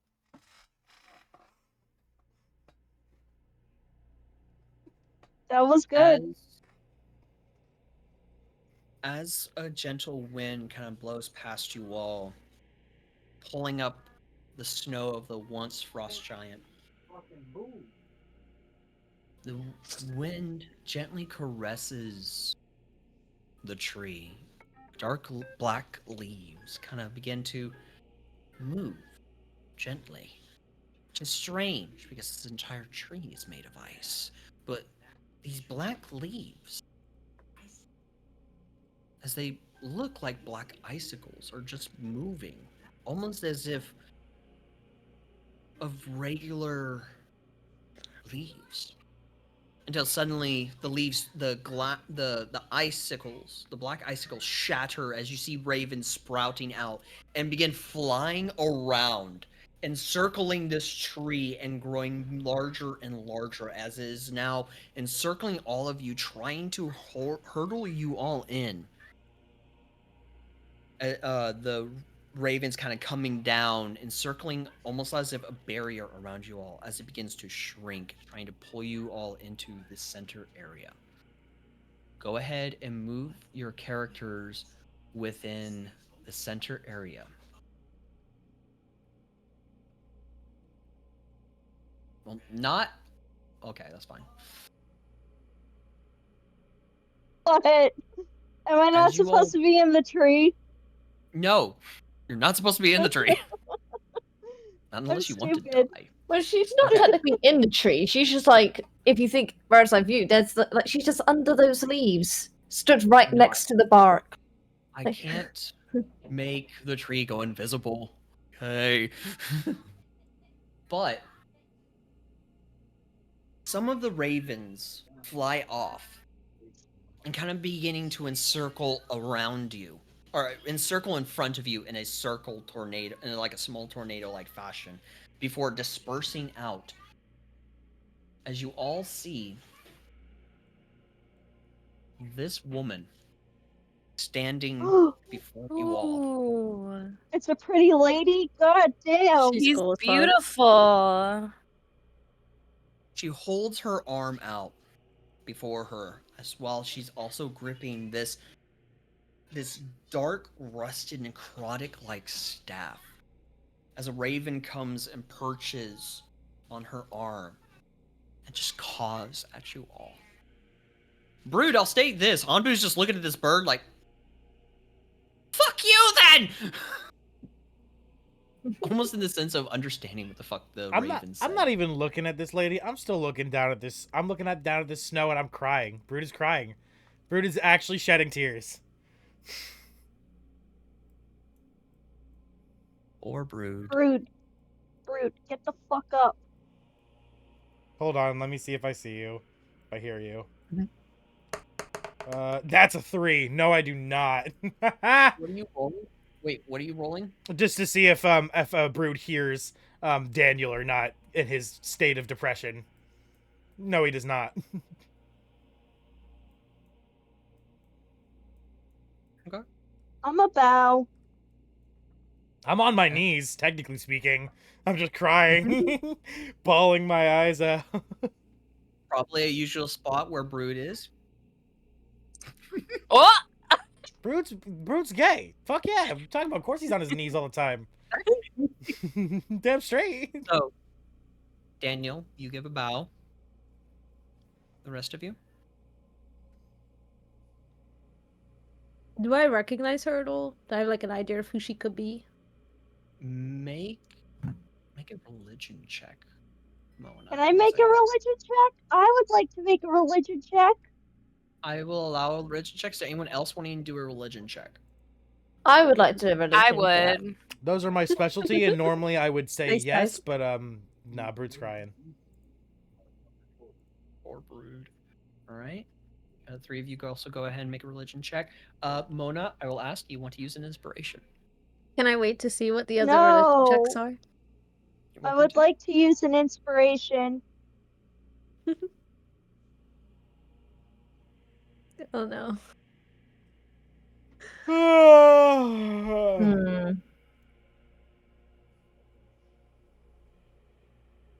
All right. Okay, I'll use Zara, an you inspiration. have no inspirations left. Oh, you're using a lucky. Okay. Zara, you use Yep. a lucky. Oh wait, I would like to use a lucky instead. Oh, can I just Okay. change? Can I change mine to an 11, and then with my +4, it'll be a 15 with my portent? Can I do that? 15, you can, yes. Cool. All right, so Isadora, Yes. do you want to use a lucky? Or do you want to use inspiration? I don't know if you have lucky. I don't think I have any inspiration left. I think I You have tried to use. one. How much lucky do I have? I don't know if I have any left. I don't know if you have any luckies. You have 2 luckies left. I'll use a lucky. Okay. All right, so go ahead and select your lucky. Yeah, warmth. That's why Barb Fighter is the most common class combination.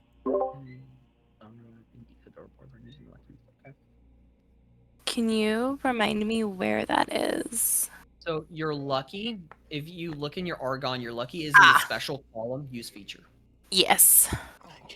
And I just target myself, right? Yes. Well, Daniel used it on the frost giant.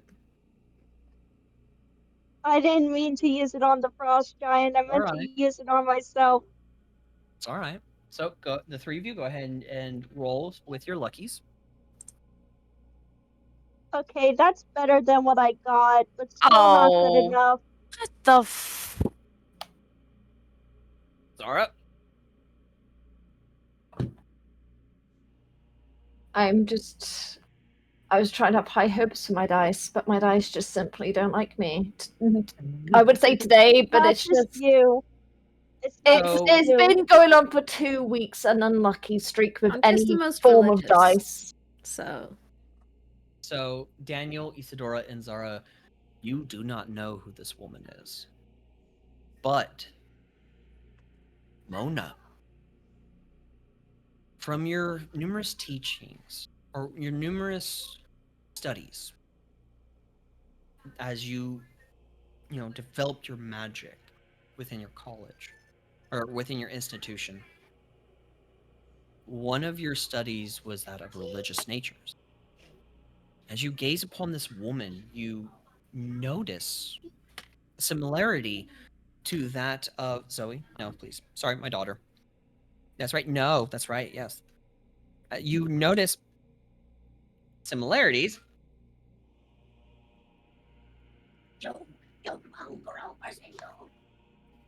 Sorry. You recognize her. She seems familiar. And as you recall from your one of your studies of religion, you recognize her as the sister of the Raven Queen, a goddess of death, sleep, dreams, and the underworld, known as Not. What's the spelling for N-O-T-T. them? Cool. As in, she's not the Raven Queen. What do I know about her? So other than that, with your 15, you said? yeah. Okay. With your 15, you recall basic stuff. You would know that another name she went by was Vor. V-O-R. She is the goddess of night, sleep, dreams, the underworld, and death. And she is part of the Theriomorph pantheon, though a distant sister of the Raven Queen. Okay. Her movement as she moves her head to look at you all is very methodical, very slow, and creepily relaxed. Her gaze then rests upon Brood, who is currently brooding over the fact that he didn't get to fight this motherfucker. Oh no, it's fine. It's not like I had to wait 5 sessions for this and then fucking now I'm gonna have to wait another 5 sessions and then next combat I'm gonna be useless again. Sorry. That's been me for like 2 weeks straight, dude. It's the dice, man. It's the dice gods. I have no control over that. I'm a god of this world, but I have no control of that. I know. I need the New Year dice are not kind. I just need to get into another campaign that has daily combat. I fucking the other campaign I was in that had daily combat I lost because the group shut down, so I gotta find another one. Get my fix. Are you leaving this one? Oh fuck no. Okay. No, I definitely need a group that I get combat every weekend because it's the reason I play D&D, to be honest. I love I love role playing, but combat is the whole reason I'm here. Well, I will state this right now. Combat's coming soon. And a lot of it soon as well. You just gotta hold on in there, buddy. You gotta hold on in. Hold on for one more I put up after the creature died, I put up a sign on my stream that said sad dwarf noises, and I hung my head for 30 minutes straight. Not even kidding. So, Not speaks as she says, "Fear not, gentle dwarf, for your time to shine will come in due time. For death is a simple stepping stone in life.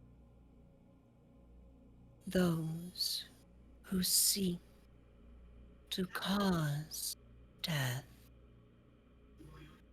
however, will soon be consumed by it." I rolled a 19 on the check this time to see if I snap out of it. So I do snap out of it this time, and I turn to her and I look at her. I'm like, "Shine, kill it. I don't care about such things. I just wanted to." Her eyes, pure black in nature, just kind of pierce your own, and you feel a sense of coldness creep within you, as if her very eyes are piercing the very depths of your soul. It's the same feeling you get when your god looks into your eyes. I look at her like, I don't know if you're trying to find something in there, but you're not gonna find anything. It's kept elsewhere. She slowly moves. Again, her movement is very slow and meticulous as she looks at each and every one of you. As she says, "Your second trial has ended. Your third has just begun. A trial of riddles. A trial of the mind. For answering correctly on this riddle, a special reward you all will gain." I walk over to Mona and I put my hand on Mona's shoulder. Bear with me one moment, guys. Yeah, of course. I put my hand on your shoulder. I'm like, it's time for you to use those big brains of yours and all that studying to help us out here. I studied spells, not riddles. And I guess like religion and like history. Religion's the biggest riddle of all. What do you mean? Not a riddle. She is the goddess of like night and like sleep and like dreams, and I'm pretty sure the underworld as well. So she's pretty cool. She's like the sister of the Raven Queen or something. I don't remember fully, but still, it's pretty simple, right? You are still the smartest of all of us. And I look at you and I'm like, I am sure you can do it. And I give you bardic inspiration. Shit. Yeah. You're the first person I've ever given bardic inspiration to, and I'm a fucking bard. I have not been doing it because I forgot I could. I'm not gonna lie, guys. I forgot I multi-classed into bard. That's my whole character, and I'm not gonna lie. I forgot I can give y'all all inspiration before combat, and we could have been. Yeah, I'll cook this riddle. Don't worry. Don't you worry. Bro, the last time I handled a riddle in a D&D campaign, I got kicked out of a store in character because I answered so bad. And then I went back into the same store to try to buy stuff again, and they asked me another riddle. And I actually thought that my answer for the first one applied to the second one, so I gave the same answer again and was kicked out a second time. And then the door was locked and I couldn't get back in. Nice. The first one was like, what continues forever but cannot be grasped by man? And I was like, time? Nope, that's wrong. And then the next one was like, what is cold and cares not for your feelings but marches on endlessly? Time? And I was wrong both times. I say we all come together and discuss things before answering.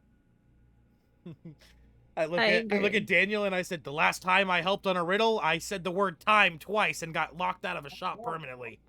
Yeah, so I think we just need to like Rude. really listen to this riddle and Rude, come up with an buddy. answer collectively. Rude, buddy. I don't think your smarts are gonna be able to be used here.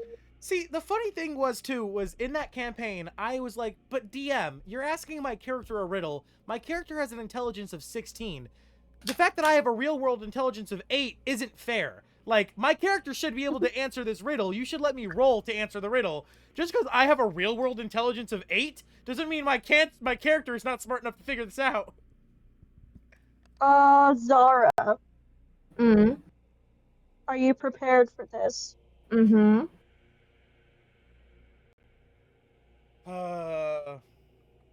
Yes.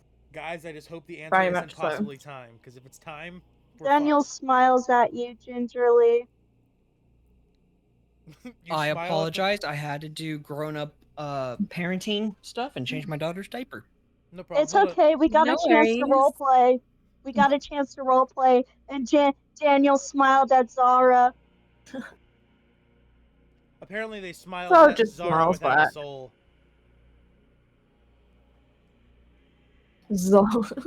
Such an ass. Well, they said gingerly, and gingers have no soul, so they smiled at you without a soul. Hey, if you're a man that don't look at a woman with ginger hair and go, they are beautiful, beautiful person, then I don't. I've got a ginger beard. Trust me, we're crazy. And we have no souls. Nah. So, she will look to you all. She says, Your third trial starts now. Are you all prepared for the riddle? I'm raising my hand. Daniel's raising his hand, I mean. yeah, she just looks at you. She doesn't say anything. If we get the riddle, do we have a chance to discuss amongst each other what it could be before we give our final answer? You are allowed to discuss with each other. However, only one may speak the answer. Only one answer may be given. I think Mona should do it. Me? I killed the big guy a little bit. So You just have to answer. You don't have to work it out. We'll help you work it out. You just have to answer. Okay. I mean, yeah, sure. Yeah. Me. Are you all prepared? Yes. Yes. DM, I have a question. So I encountered this problem in a previous campaign where I played Brood with an intelligence of 14, but my real world intelligence is an 8, right? So if none of us can figure this riddle out, but one of our characters has high enough intelligence that they should be able to figure it out, can we roll for the answer? Because I've encountered that problem before. A character could be smart, but because the player is not actually smart enough to figure out the riddle, therefore the character can't, which is I don't feel like is really fair. I will think on it. Okay. I feel like what would make more sense is roll. I'm going to say roll for a hint, then roll again for an answer after the hint if you still can't figure it out. It's how I would do it. I usually give, like, if the party is struggling and everything, I'll usually give a hint. Yeah, because, like, Brood has an intelligence of 11, but mine is like a 7. Oh, so before we begin, can we ask the goddess if we get hints? Can you ask what? The god.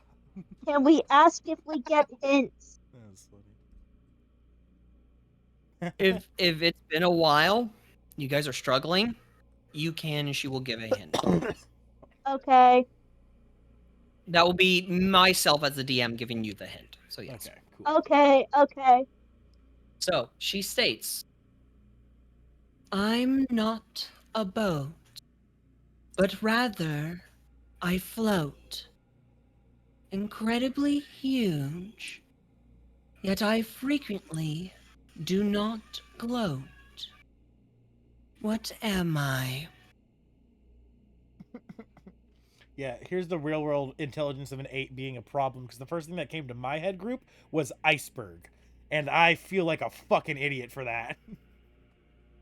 I thought you were going to say time, and I was just going to laugh my ass off. Did you hear the thing I was talking about? You heard me I've been then. listening to the whole time while changing her diaper. Yes. Good. So you heard that thing? Yeah. Bro, I don't even want to get on that. Never mind, you're gonna get me started, man.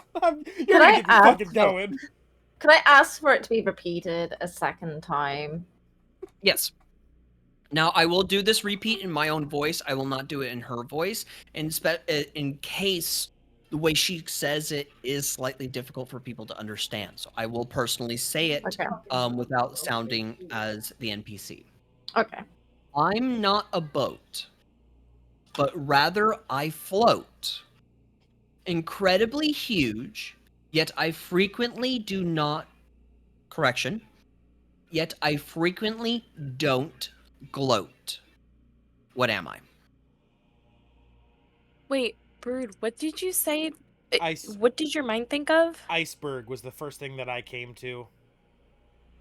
But I mean, I don't think that's right. Iceberg sounds good, but it does sound good. I would like to try and consider all the options as well. The more the DM makes me think about it, maybe time could be the answer. You know, the sands of time slowly rising, and that means would flow, and the time doesn't glow. Yeah, because like I'm just trying to think. Like, yeah, I frequently don't gloat. I don't know why that is a specific part of the riddle. Right. That's And, what's like, throwing me off. And like the reason why I thought ice was a good answer, I mean, considering where we are, like an iceberg, like we're literally on like. Oh! Maybe it's because the iceberg that destroyed the Titanic didn't gloat about it. That's actually what? Maybe it's because the iceberg that destroyed the Titanic did not gloat about it. He just stayed there and he was silent. He didn't say anything. You know what? An iceberg. You know what? He's so humble to his other iceberg friends. He Exactly! was like, you know what? Exactly! That is such a humble iceberg. We love He that didn't- iceberg. He didn't gloat. He did the destruction and he was like, you know, I'm gonna keep that to myself. I'm not gonna gloat about that. That's nothing to gloat about. All those people who died. The girl's girl. No, I don't think it's iceberg. I don't think it is either, but I already said that I felt stupid when I said that, so. No, I in all honesty, I really think that like that's a good answer, but like the last bit is really throwing me off. Yeah. Did you like that joke, DM? I saw you mute. Yeah. Yeah, that made me bust out laughing. I'm glad I did not take a hit of my face during that time. Good. That was everyone went silent and I was like my eyes widened, my heart started pumping. I was like, is anyone gonna laugh? Is anyone gonna think that's funny, or am I fucking so unfunny? No, I had to stop myself from busting out verbally laughing because otherwise it would be loud as shit. Okay, that was funny. I'm glad it hit. I'm glad the joke hit. Good. No, I really think. Hold on. Can we take a second? I really want to revisit iceberg, and I'm gonna tell you why. So icebergs are like kind of big, right? Mm-hmm. So like, so it doesn't gloat. The second joke. It wouldn't gloat like about like its size, right? Yeah, I kind of see that. Well, yeah, icebergs can't talk. Yes. Okay. I'm just saying. Therefore, they can't gloat. What? They can't talk, so they can't gloat. What? Listen, I don't think.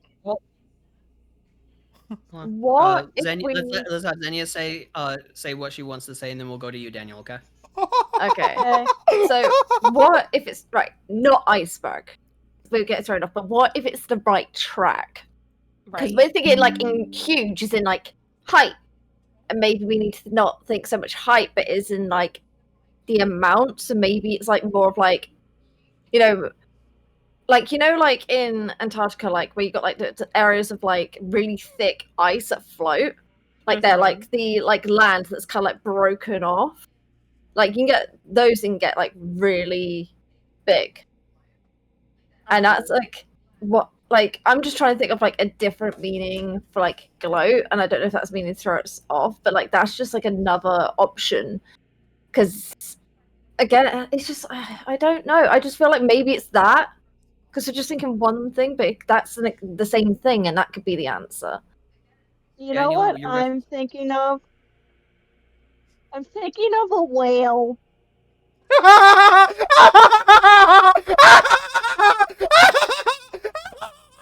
Well, the thing is, whales don't float; they sink. No, they float. Daniel, No, they're Daniel, in the water. Daniel, They float. Daniel, No, Daniel, they float. Daniel, If a whale is floating, it's probably dead. dead. Daniel, did you see that's the true. chat? Did you see the message I just dropped in general chat? Please tell me you said that only. No. That was funny. That was funny. No. All right, we're getting off topic or off track here. Get back into the game. Okay. That's all I could think of. Really, a whale. I will ask, do you guys wish to... Because I assume you all have been discussing this in your character, correct? Yeah. Yes. Okay.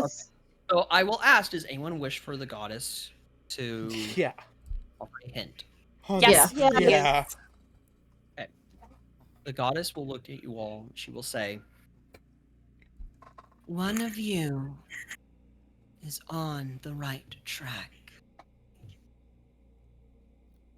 I honestly think iceberg was the right thing. That's what I'm saying. Really? Did I actually do something smart for once? IRL? There's no shot. There's no fucking chance. It's like I said, iceberg mine- or like a giant piece of ice. Do you Like know just what ice. like sheets? I Maybe think they're it's- like sheets of ice. Maybe just ice. You know Maybe, what? maybe it's not iceberg, but just ice. Do you know what the gloat could be though for iceberg? Is an iceberg is usually much bigger on the bottom, than bottom. it is on the top. So it hides. Oh, how big so I guess actually is. iceberg could very well just be it. There's not another meaning for gloat, is there? Like, because you're smart. That's what I tried to figure out if there was another meaning for gloat, but there genuinely is not another meaning for the word gloat. It is just like being prideful in yourself and like all that stuff, like overly prideful. But it doesn't gloat. It hides majority of its size. It's much smaller on top. Yeah. I'm just thinking, because I went on a thing of like, I think with a sheet of ice, like that's kind of like almost like a piece of like land that like creatures will like go on, so it's like a nicer bit, while icebergs have like cause like issues and wreckages. Yeah. So I was kind of think of like in the fact of like they don't gloat, like they have like they like help animals, they don't need to gloat, whatever they've like. Yeah, I mean polar bears do live on icebergs. That is true. They can be homes. Yeah, they live on like the sheets of ice and stuff as well. Like, so I would also like to point out, I really don't want to use this right now, but when I drew that tarot card, I can ask any question and get an answer truthfully. I really don't want to use it for this riddle because I really think that we're smart enough to figure this out, but I did just want to put that out there. I really don't want us to say iceberg and then my dumbass be the whole reason we're wrong.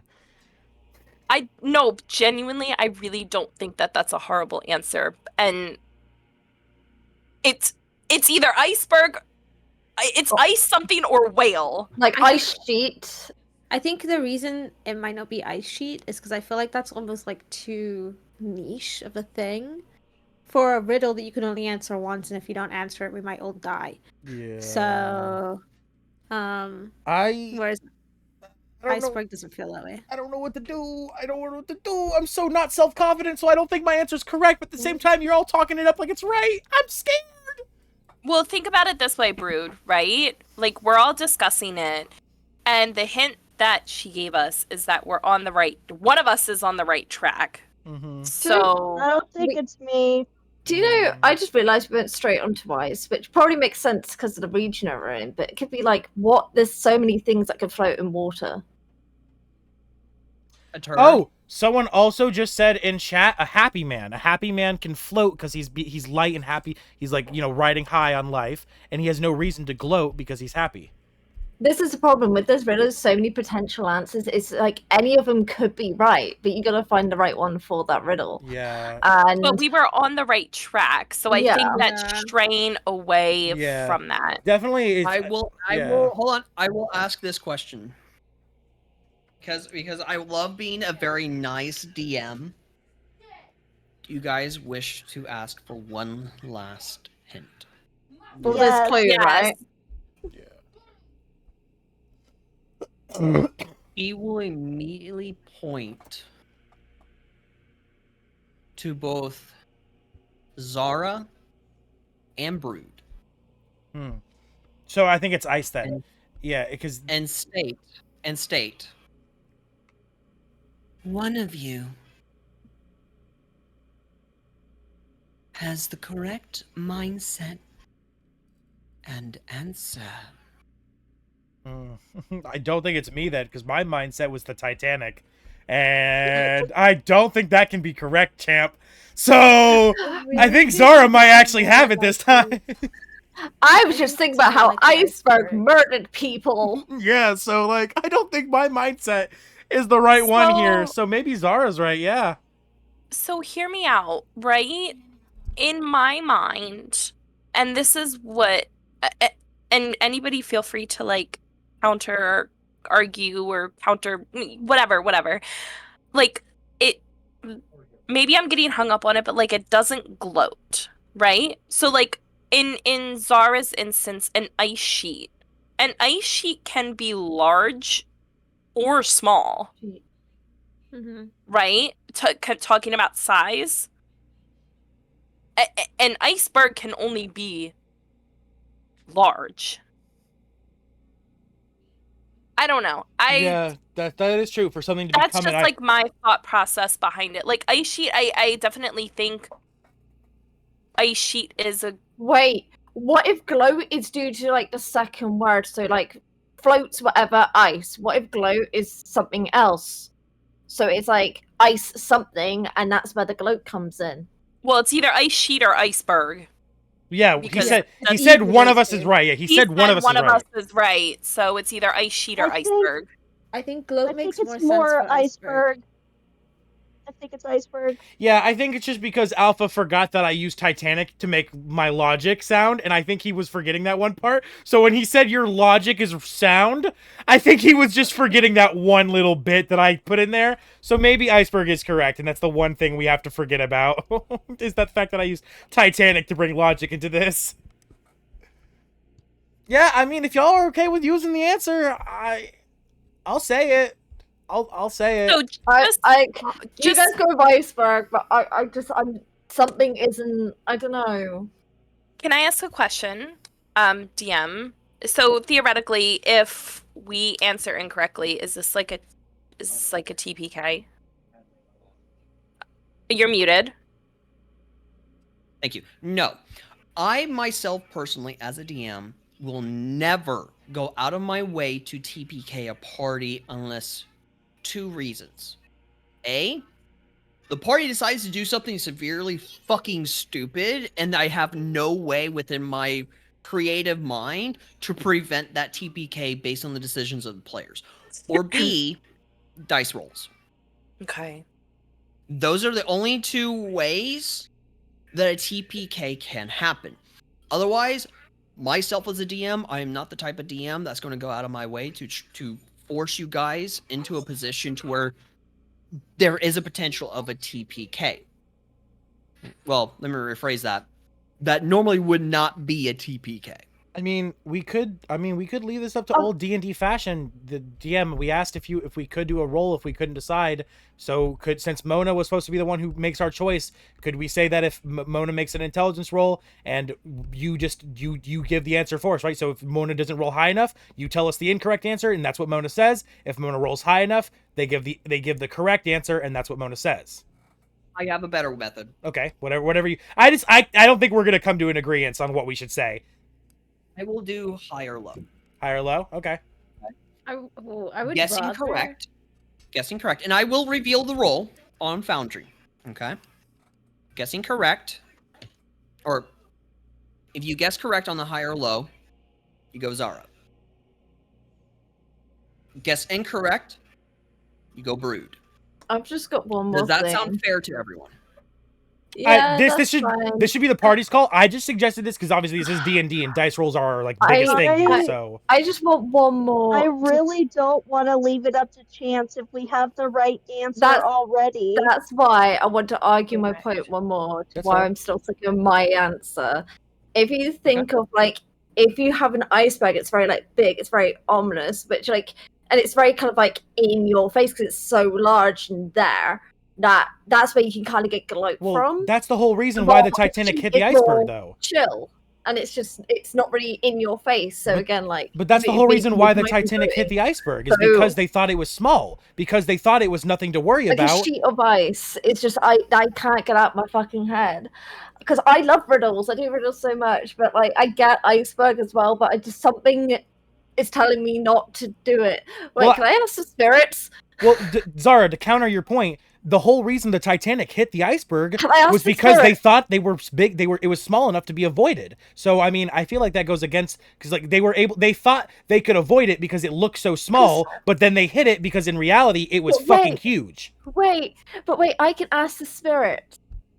Hold on. What is this for again? I can ask them if like I can say, oh, is my answer right or is Brood's answer right? What ability is this for? This is my background. I can use the dowsing rods, right? Okay. No, I got. I don't know. That feels a little cheap. That feels like giving a free. No, that's why I ask if I can use it because it's down to DM's discretion as well. Yeah, that feels. I only get yes or no answers. Well, hold on a second. Which we could both be wrong, and it would be completely useless. Well, no, the DM already told us one of us is right. The DM said that one of our answers is correct, specifically me and you.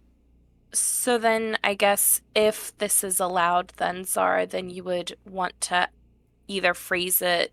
I guess you wouldn't be able to say like which one of our answers is correct because you said it's yes or no, right? So then you would have to ask like if your answer is correct. Yeah, exactly. And if you want, Alpha, I could roll Arcana to see if it even works. You can come up with like a amount. Well, also another thing, see if I hit the DC. Another thing is this is assuming the spirits know the answer. They could give us false information. Does it say that the spirits are definitively true? Hold on. Because I read Spirit Medium completely. Mm-hmm. Initially, you can't just ask spirits a question. Okay. It says you have advantage on any Arcana or religion check you make to remember or research information about spirits in the afterlife. Additionally, you begin your adventuring career with a custom-made device for communing with otherworldly forces, perhaps a spirit board, a tarot deck, device of your own design. Add your proficiency bonus to any ability check you make using this type of divining tool. So for you, Zara. Okay, so I do need to roll. You don't even have your divining tool. I would have thought I would have had it in part of my background anyway, because that's my background. I would own it, right? Give me a second. I just didn't add it because I didn't. I completely forgot that was a thing when I was doing everything else. Apparently, it doesn't even give you the option to choose an item for your starting equipment. Yeah, but it's a that makes sense because it's a background, I think, was Maddie's, and then I spoke to you about it when I made Zara's character, and you approved of it. Yeah. So that's why. But I would have it as part of my background. That's what I would have used it before I joined everyone else. But like I said, we can have me roll like Arcana or like Religion, see if the spirits even answer to what I ask, and you can set the DC. Yeah, we can do that. So which one do you want to do? Either or is fine because they're both the fucking same. Okay. We'll do a religion. I really hope the spirits that you're asking aren't like barbarians, man. This is gonna be like the spirits you commune with are dumb as shit, and they're like, "Yeah, you're right." They have no idea. You also get to add your proficiency bonus because you are using your tool. That's a 9. Okay. I will ask. You wish to use an inspiration? Your last inspiration. Do I have one more lucky too? Am I? Can I give her guidance at all? You can. Is guidance the D4? Maybe. Yeah. I don't even have a passive I can work with either. I don't do passive for religion. Yeah, I know you probably wouldn't. Nope. I only use passive for perception, investigation, and insight. Yes, it would be a D4. Okay, so you're more than welcome to cast guidance on this. I guess I'll give her bardic inspiration too. Bardic inspiration? Yeah, I mean, I might as well chip in. I might as well help, be useful here. I've only done it like 3 times total in the campaign, and I'm a bard, so. All right, so pretty crazy. Zara, click on the D4. What is the dice for the bardic inspiration? Currently, it's a D6. Okay, so click on D4 and D6, and then click roll. Hey! Whoa! That's baller! Let's go! That is awesome! That is a 19. The riddle is, I float like a boat, but I do not sink, and So I do not gloat. So, as you ask this question, what question is it that you're asking? Now, I think, if I'm wrong, like, we're clearly going for brutes anyway, right? Yeah, because it's one of us. It's one or the other. So do I ask? So I gotta ask Brood. Like, I don't know. I will ask them. Is Brood correct? And the answer is iceberg.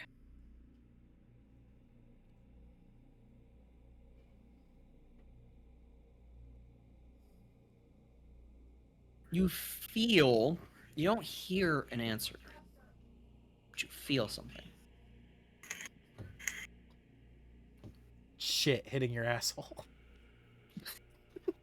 I'm sorry. I don't handle tension and stress well.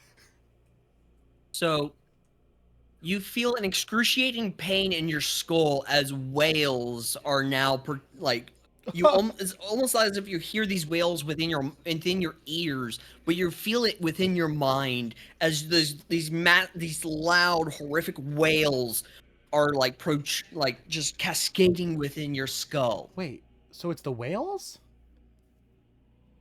No, it's fucking no. Because someone said whale. No. I'm not smart. Wailing, as in like screaming, like screaming, oh! like wailing. Oh! Oh, okay. Yeah. I thought he meant whoa.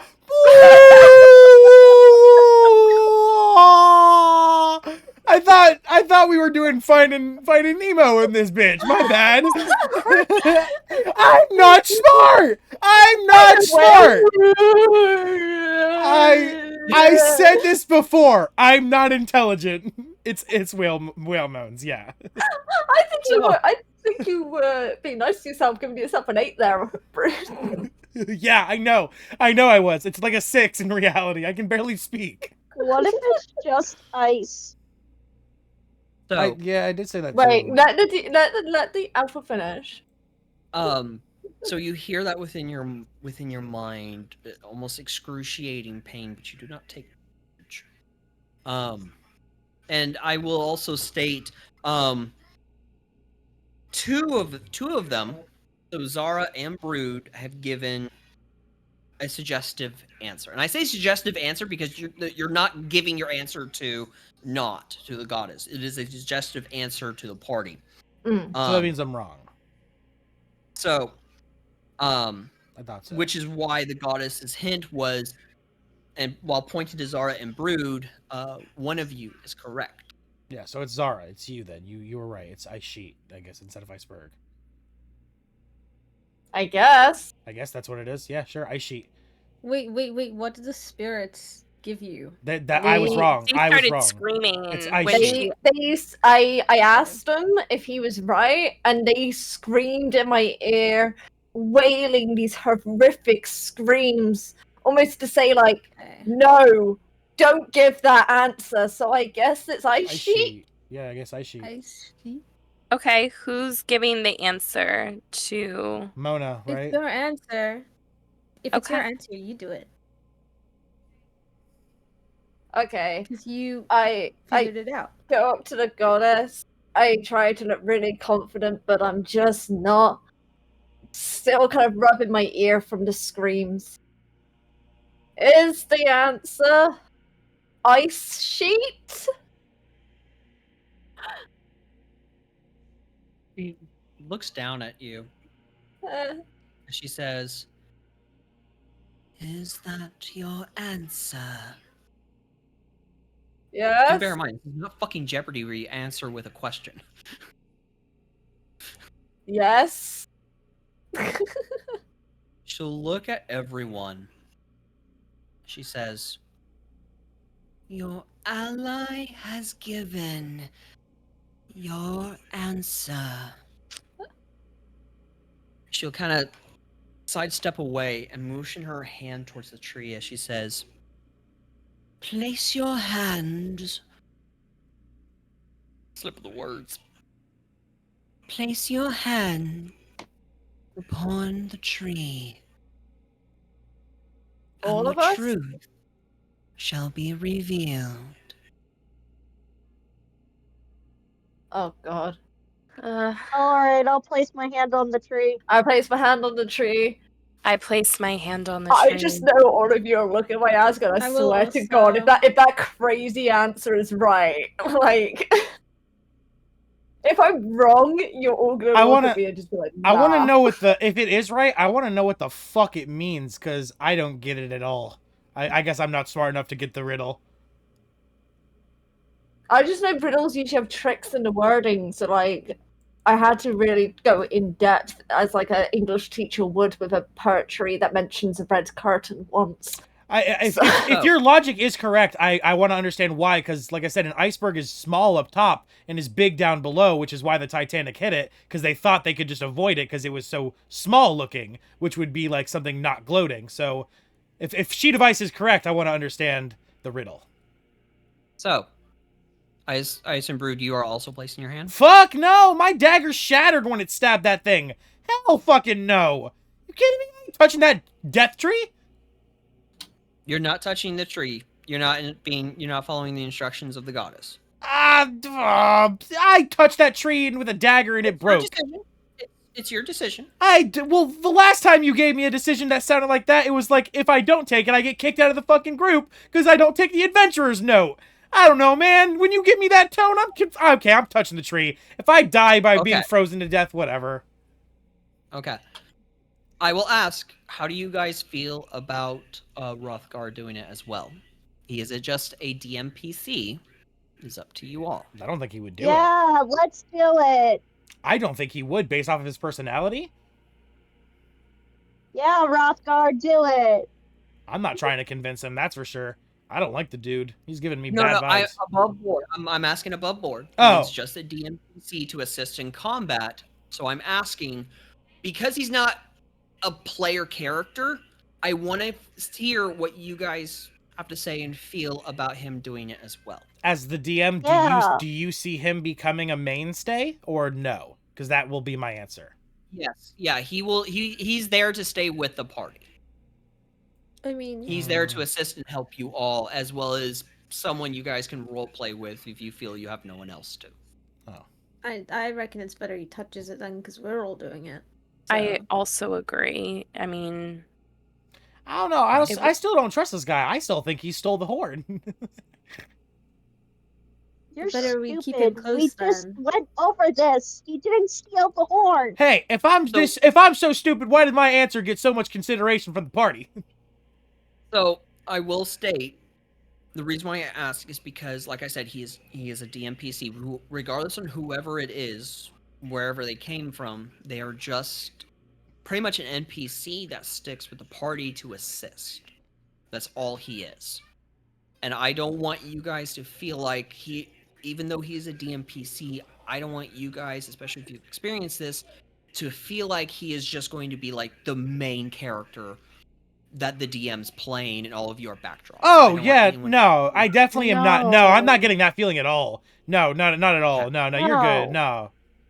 no, I think Yeah, like yeah. he needs to. I'm seeing it as like he's part of the group, and if we're all going up and touching the tree, then he should also be included. Like I would be treating it as if there was like an actual like player behind that, and that he should be included in the group. I'm just worried that if we get any rewards from this, that he will also get rewards. And then if it turns out he is our enemy, we powered up our own foe. Mm. And that's that's not a risk you have to take. Yeah, that's not a great vibe Honestly, to me. it can't be worse than you trying to like you know what? It's fine. This is fine. Everything's fine. There are worse things that have happened in tonight's session than trying to have our wolf companion friend touch a goddamn tree. Okay. So, Rothgar will also go up and he will place a hand. As you all are approaching this tree, you are seeing numerous imprints of hands that at first was not there. Now they have appeared. I will ask, do you place your hands within the imprint or outside of the imprint? Isadora is gonna place her hand outside of it, like making Outside? making like her own handprint. Okay, Daniel. Within. Within, okay. Mona. I'm gonna do within the handprint. Within, okay. Zara. Yeah, I'm gonna do within as well. Within, okay. Brood. Am I tall enough to reach it? Yes. Then yeah. Within? Yeah. Okay.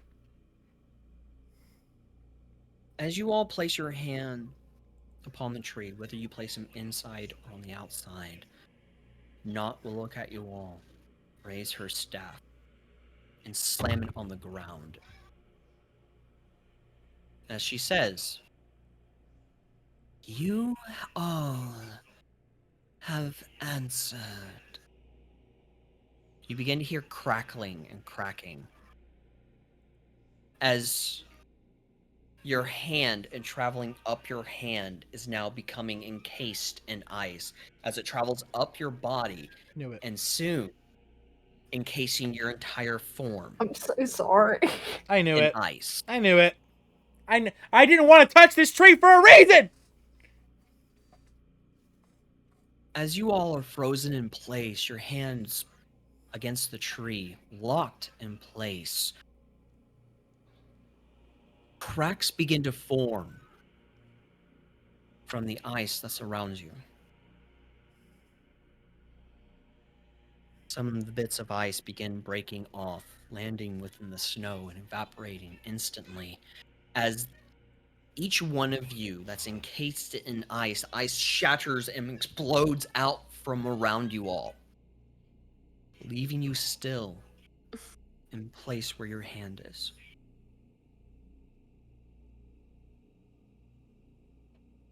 Though once you felt the biting sting of the cold, you no longer feel that sting. As she says, "Correctly." Let's go! and raises her staff once more and slams it as all the snow begins to swirl up and surround you all as you all are shunted towards the pillar. You find yourself slipping back through the portal that you did not see, and then into the darkness, and then falling unconscious. You all now have resistance to cold. Nice. Let's go. Oh, I nice. will state I'm this. I will state this. Those who were not here, so Farron and Damiana, they will also get the resistance to cold. Due to the fact that their characters have been a part of the session, or a part of the campaign, but however, due to, real life, they are not able to be here. So I do not want to exclude them from this reward, since they are actually have been in the campaign from the beginning. Nice. So they are Oh, also yeah. going to go ahead and get the reward. And this is also where I am going to end tonight's session. Ooh, before you end it, can we get the riddle logic? I want to know why it was ice sheet. So, Zara actually was on the correct track. An iceberg is huge, though it does range in size, is very huge, and it is also incredibly noticeable, hence the gloating without saying the words. It's there, you all see it, is, hey, look at me, I'm huge. Try getting past me, try getting through me, I'm huge. But an ice sheet, as Zara says, mostly is underneath the snow. You don't see it. You don't know how big it is. You don't even know if it's there. Hence, ice sheets can be incredibly large, but they don't show it. They're humbled. They're hidden. I can't believe I got that. You were on the correct track with even describing it. So I hope could not get glow out my head. I could not. So, Brood, I hope that description does help a little bit. I mean, as far as I knew, as soon as ice falls on an ice sheet, it instantly freezes and becomes a part of the ice sheet, and then therefore is visible. And the largest ice sheet on Earth is 54 million miles, while the smallest recorded iceberg is like 3 feet. So I don't see the logic entirely, but I kind of get it. Yeah, it's kind of like an iceberg, you'd notice it, but an ice sheet, you may not notice it until you're on the edge where the cracks are. Yeah. You're like, oh shit, this isn't a solid bit of land, it's just floating. Well, that's what I was saying. As soon as snow hits an ice sheet, it instantly freezes, and your feet, you don't feel that soft plush. You feel the hard ground underneath you, so you know it's an ice sheet. So that's just, I was trying to understand that, because like as soon as snow touches an ice sheet, ice sheets like that. Yeah, it's like smaller ones. Larger lands ones, the snow will actually settle on top of it because of how much there is. Yeah. I've only ever seen an ice sheet in Alaska, to be fair. So that's the only reference I've seen was on a cruise. Yeah, I'm thinking Antarctic. Like, oh yeah, Antarctic. Antarctic. It's even worse. It becomes solid instantly because of the temperatures down there. Mm-hmm. Yeah, no, that's what I looked up to figure this out. Is an ice sheet in Antarctica is 54 million miles long, and as soon as the snow touches it, it freezes instantly and becomes rock hard. Yeah, but one thing to understand is if enough snow is packed on there, it just becomes thicker ice. Well, no, it could actually not as stepping like in the other parts of the United States where you stick your foot on the freaking snow and it goes right through. But like there's still a bit, just a smidge bit of soft cushion. As someone who has walked on it in Alaska, nope, there is not. There is no give. I have physically walked on it. It is solid. You can tell that what is underneath you is earth. Yeah, but if you're thinking on a perspective, if you're in a boat and you're looking at an iceberg and you look at a bit of land where there are ice sheets, you're going to notice the iceberg more than the ice sheets. Yeah. The iceberg's very much like I feel like I would notice something that's 54 million miles before I would notice an iceberg. Yeah, but at a glance, you go, oh, iceberg, staring.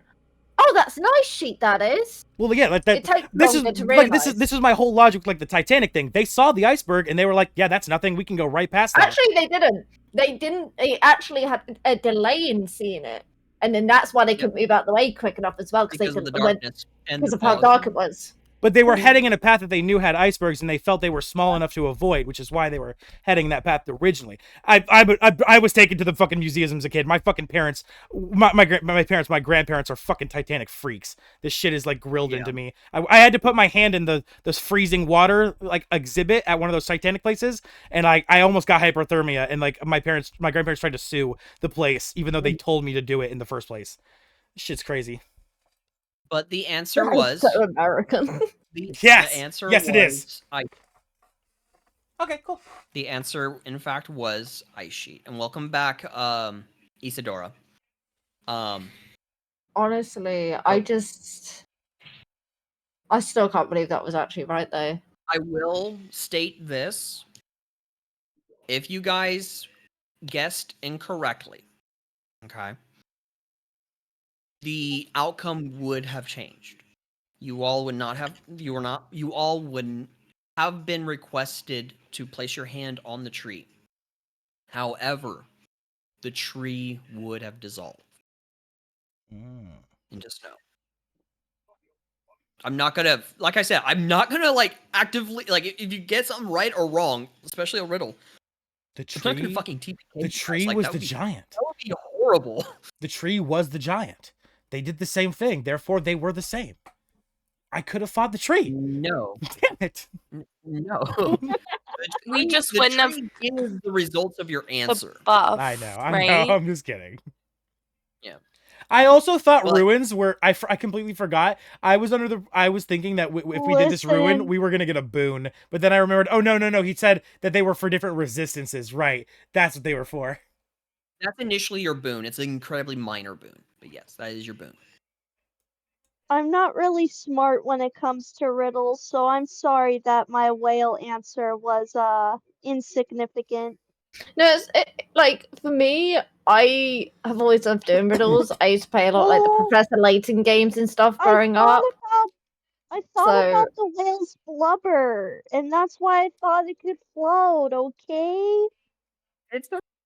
Like it's all right. In no way, shape, or form do I put these riddles, puzzles, and all that out there to make anyone feel stupid. I do know that there are players out there that do like this sort of thing. That So one I was get it. incredibly hard, though, I will admit. These are supposed to be hard. It's the third trial. Yeah. But I will state this. What's that, Warmth? If at any point in time you get, you do everything, but you get the riddle wrong and you don't get that resistance, do bear in mind there are other riddles or other ruins that could potentially give that exact same resistance. So it's not I didn't get cold resistance, now I'm never going to get it. There's other chances of getting that resistance. Would So it become it's not immunity? like no, it does not. Damn. I'm not going to overpower you all with like getting shit ton of immunities to fucking elements. Are you nuts? No. Hey, throw that creature that I dropped in general chat at us, and then we can have it. We'll see. I did look at it. Did you? Don't use that. That's for my campaign where I give my players the ability to stack advantages and stack disadvantages because of how crazy the enemies I create are. Please don't throw that at us. I was joking. That was a joke. I can't promise anything. Oh, I fucked up, guys. Guys, I fucked up. That creature has 15,000 health. That creature has 15,000 health. I will state this. I will change the health. Yeah. The reason my creatures have so much health is because my players deal like 4d12 per attack. So None of you will get that far. no, I know. Well, no, my players are level 8, so it makes no sense that they do that. My campaigns are crazy. I wouldn't allow it for my game. It's so well. Like I said, the strongest creatures that's my party's seen is 20,000 health. I had. Yep. This is a perhaps. I appreciate that, Brood, for handing that to me. Thank you. I will say, Alpha, I know you like to do your thing at the end. It is, for me and Caitlin, currently hitting about 4 a.m. Yeah. So that's why I'm trying to end Yeah. session here and everything. I So, just have one Brew, question. yes. How do you add the resistance to cold? I Yeah. I forget. will explain. I will get to that. In a second. I've done it needing on Brew Beyond. to- I'm not doing it on Foundry. I've already come off Foundry. I am waiting for Brew to finish, like give his outro. Oh, okay. Sorry, I didn't hear you tell me to do that. My bad. All right. Once again, all of you beautiful viewers at home, we have reached the end of today's session of Fate of the World. If you've enjoyed, please make sure to drop a like, a comment, and subscribe as always. I have been your host, the D&D Orphan, and our DM is Alpha. And hold on, let me go ahead and bring the face cam down. Everyone, go ahead and say goodbye. Wave goodbye to the stream. And I hope all of you guys tune in for the next session. As always, it's on Mondays from 6 o'clock to 10 o'clock Eastern Standard Time.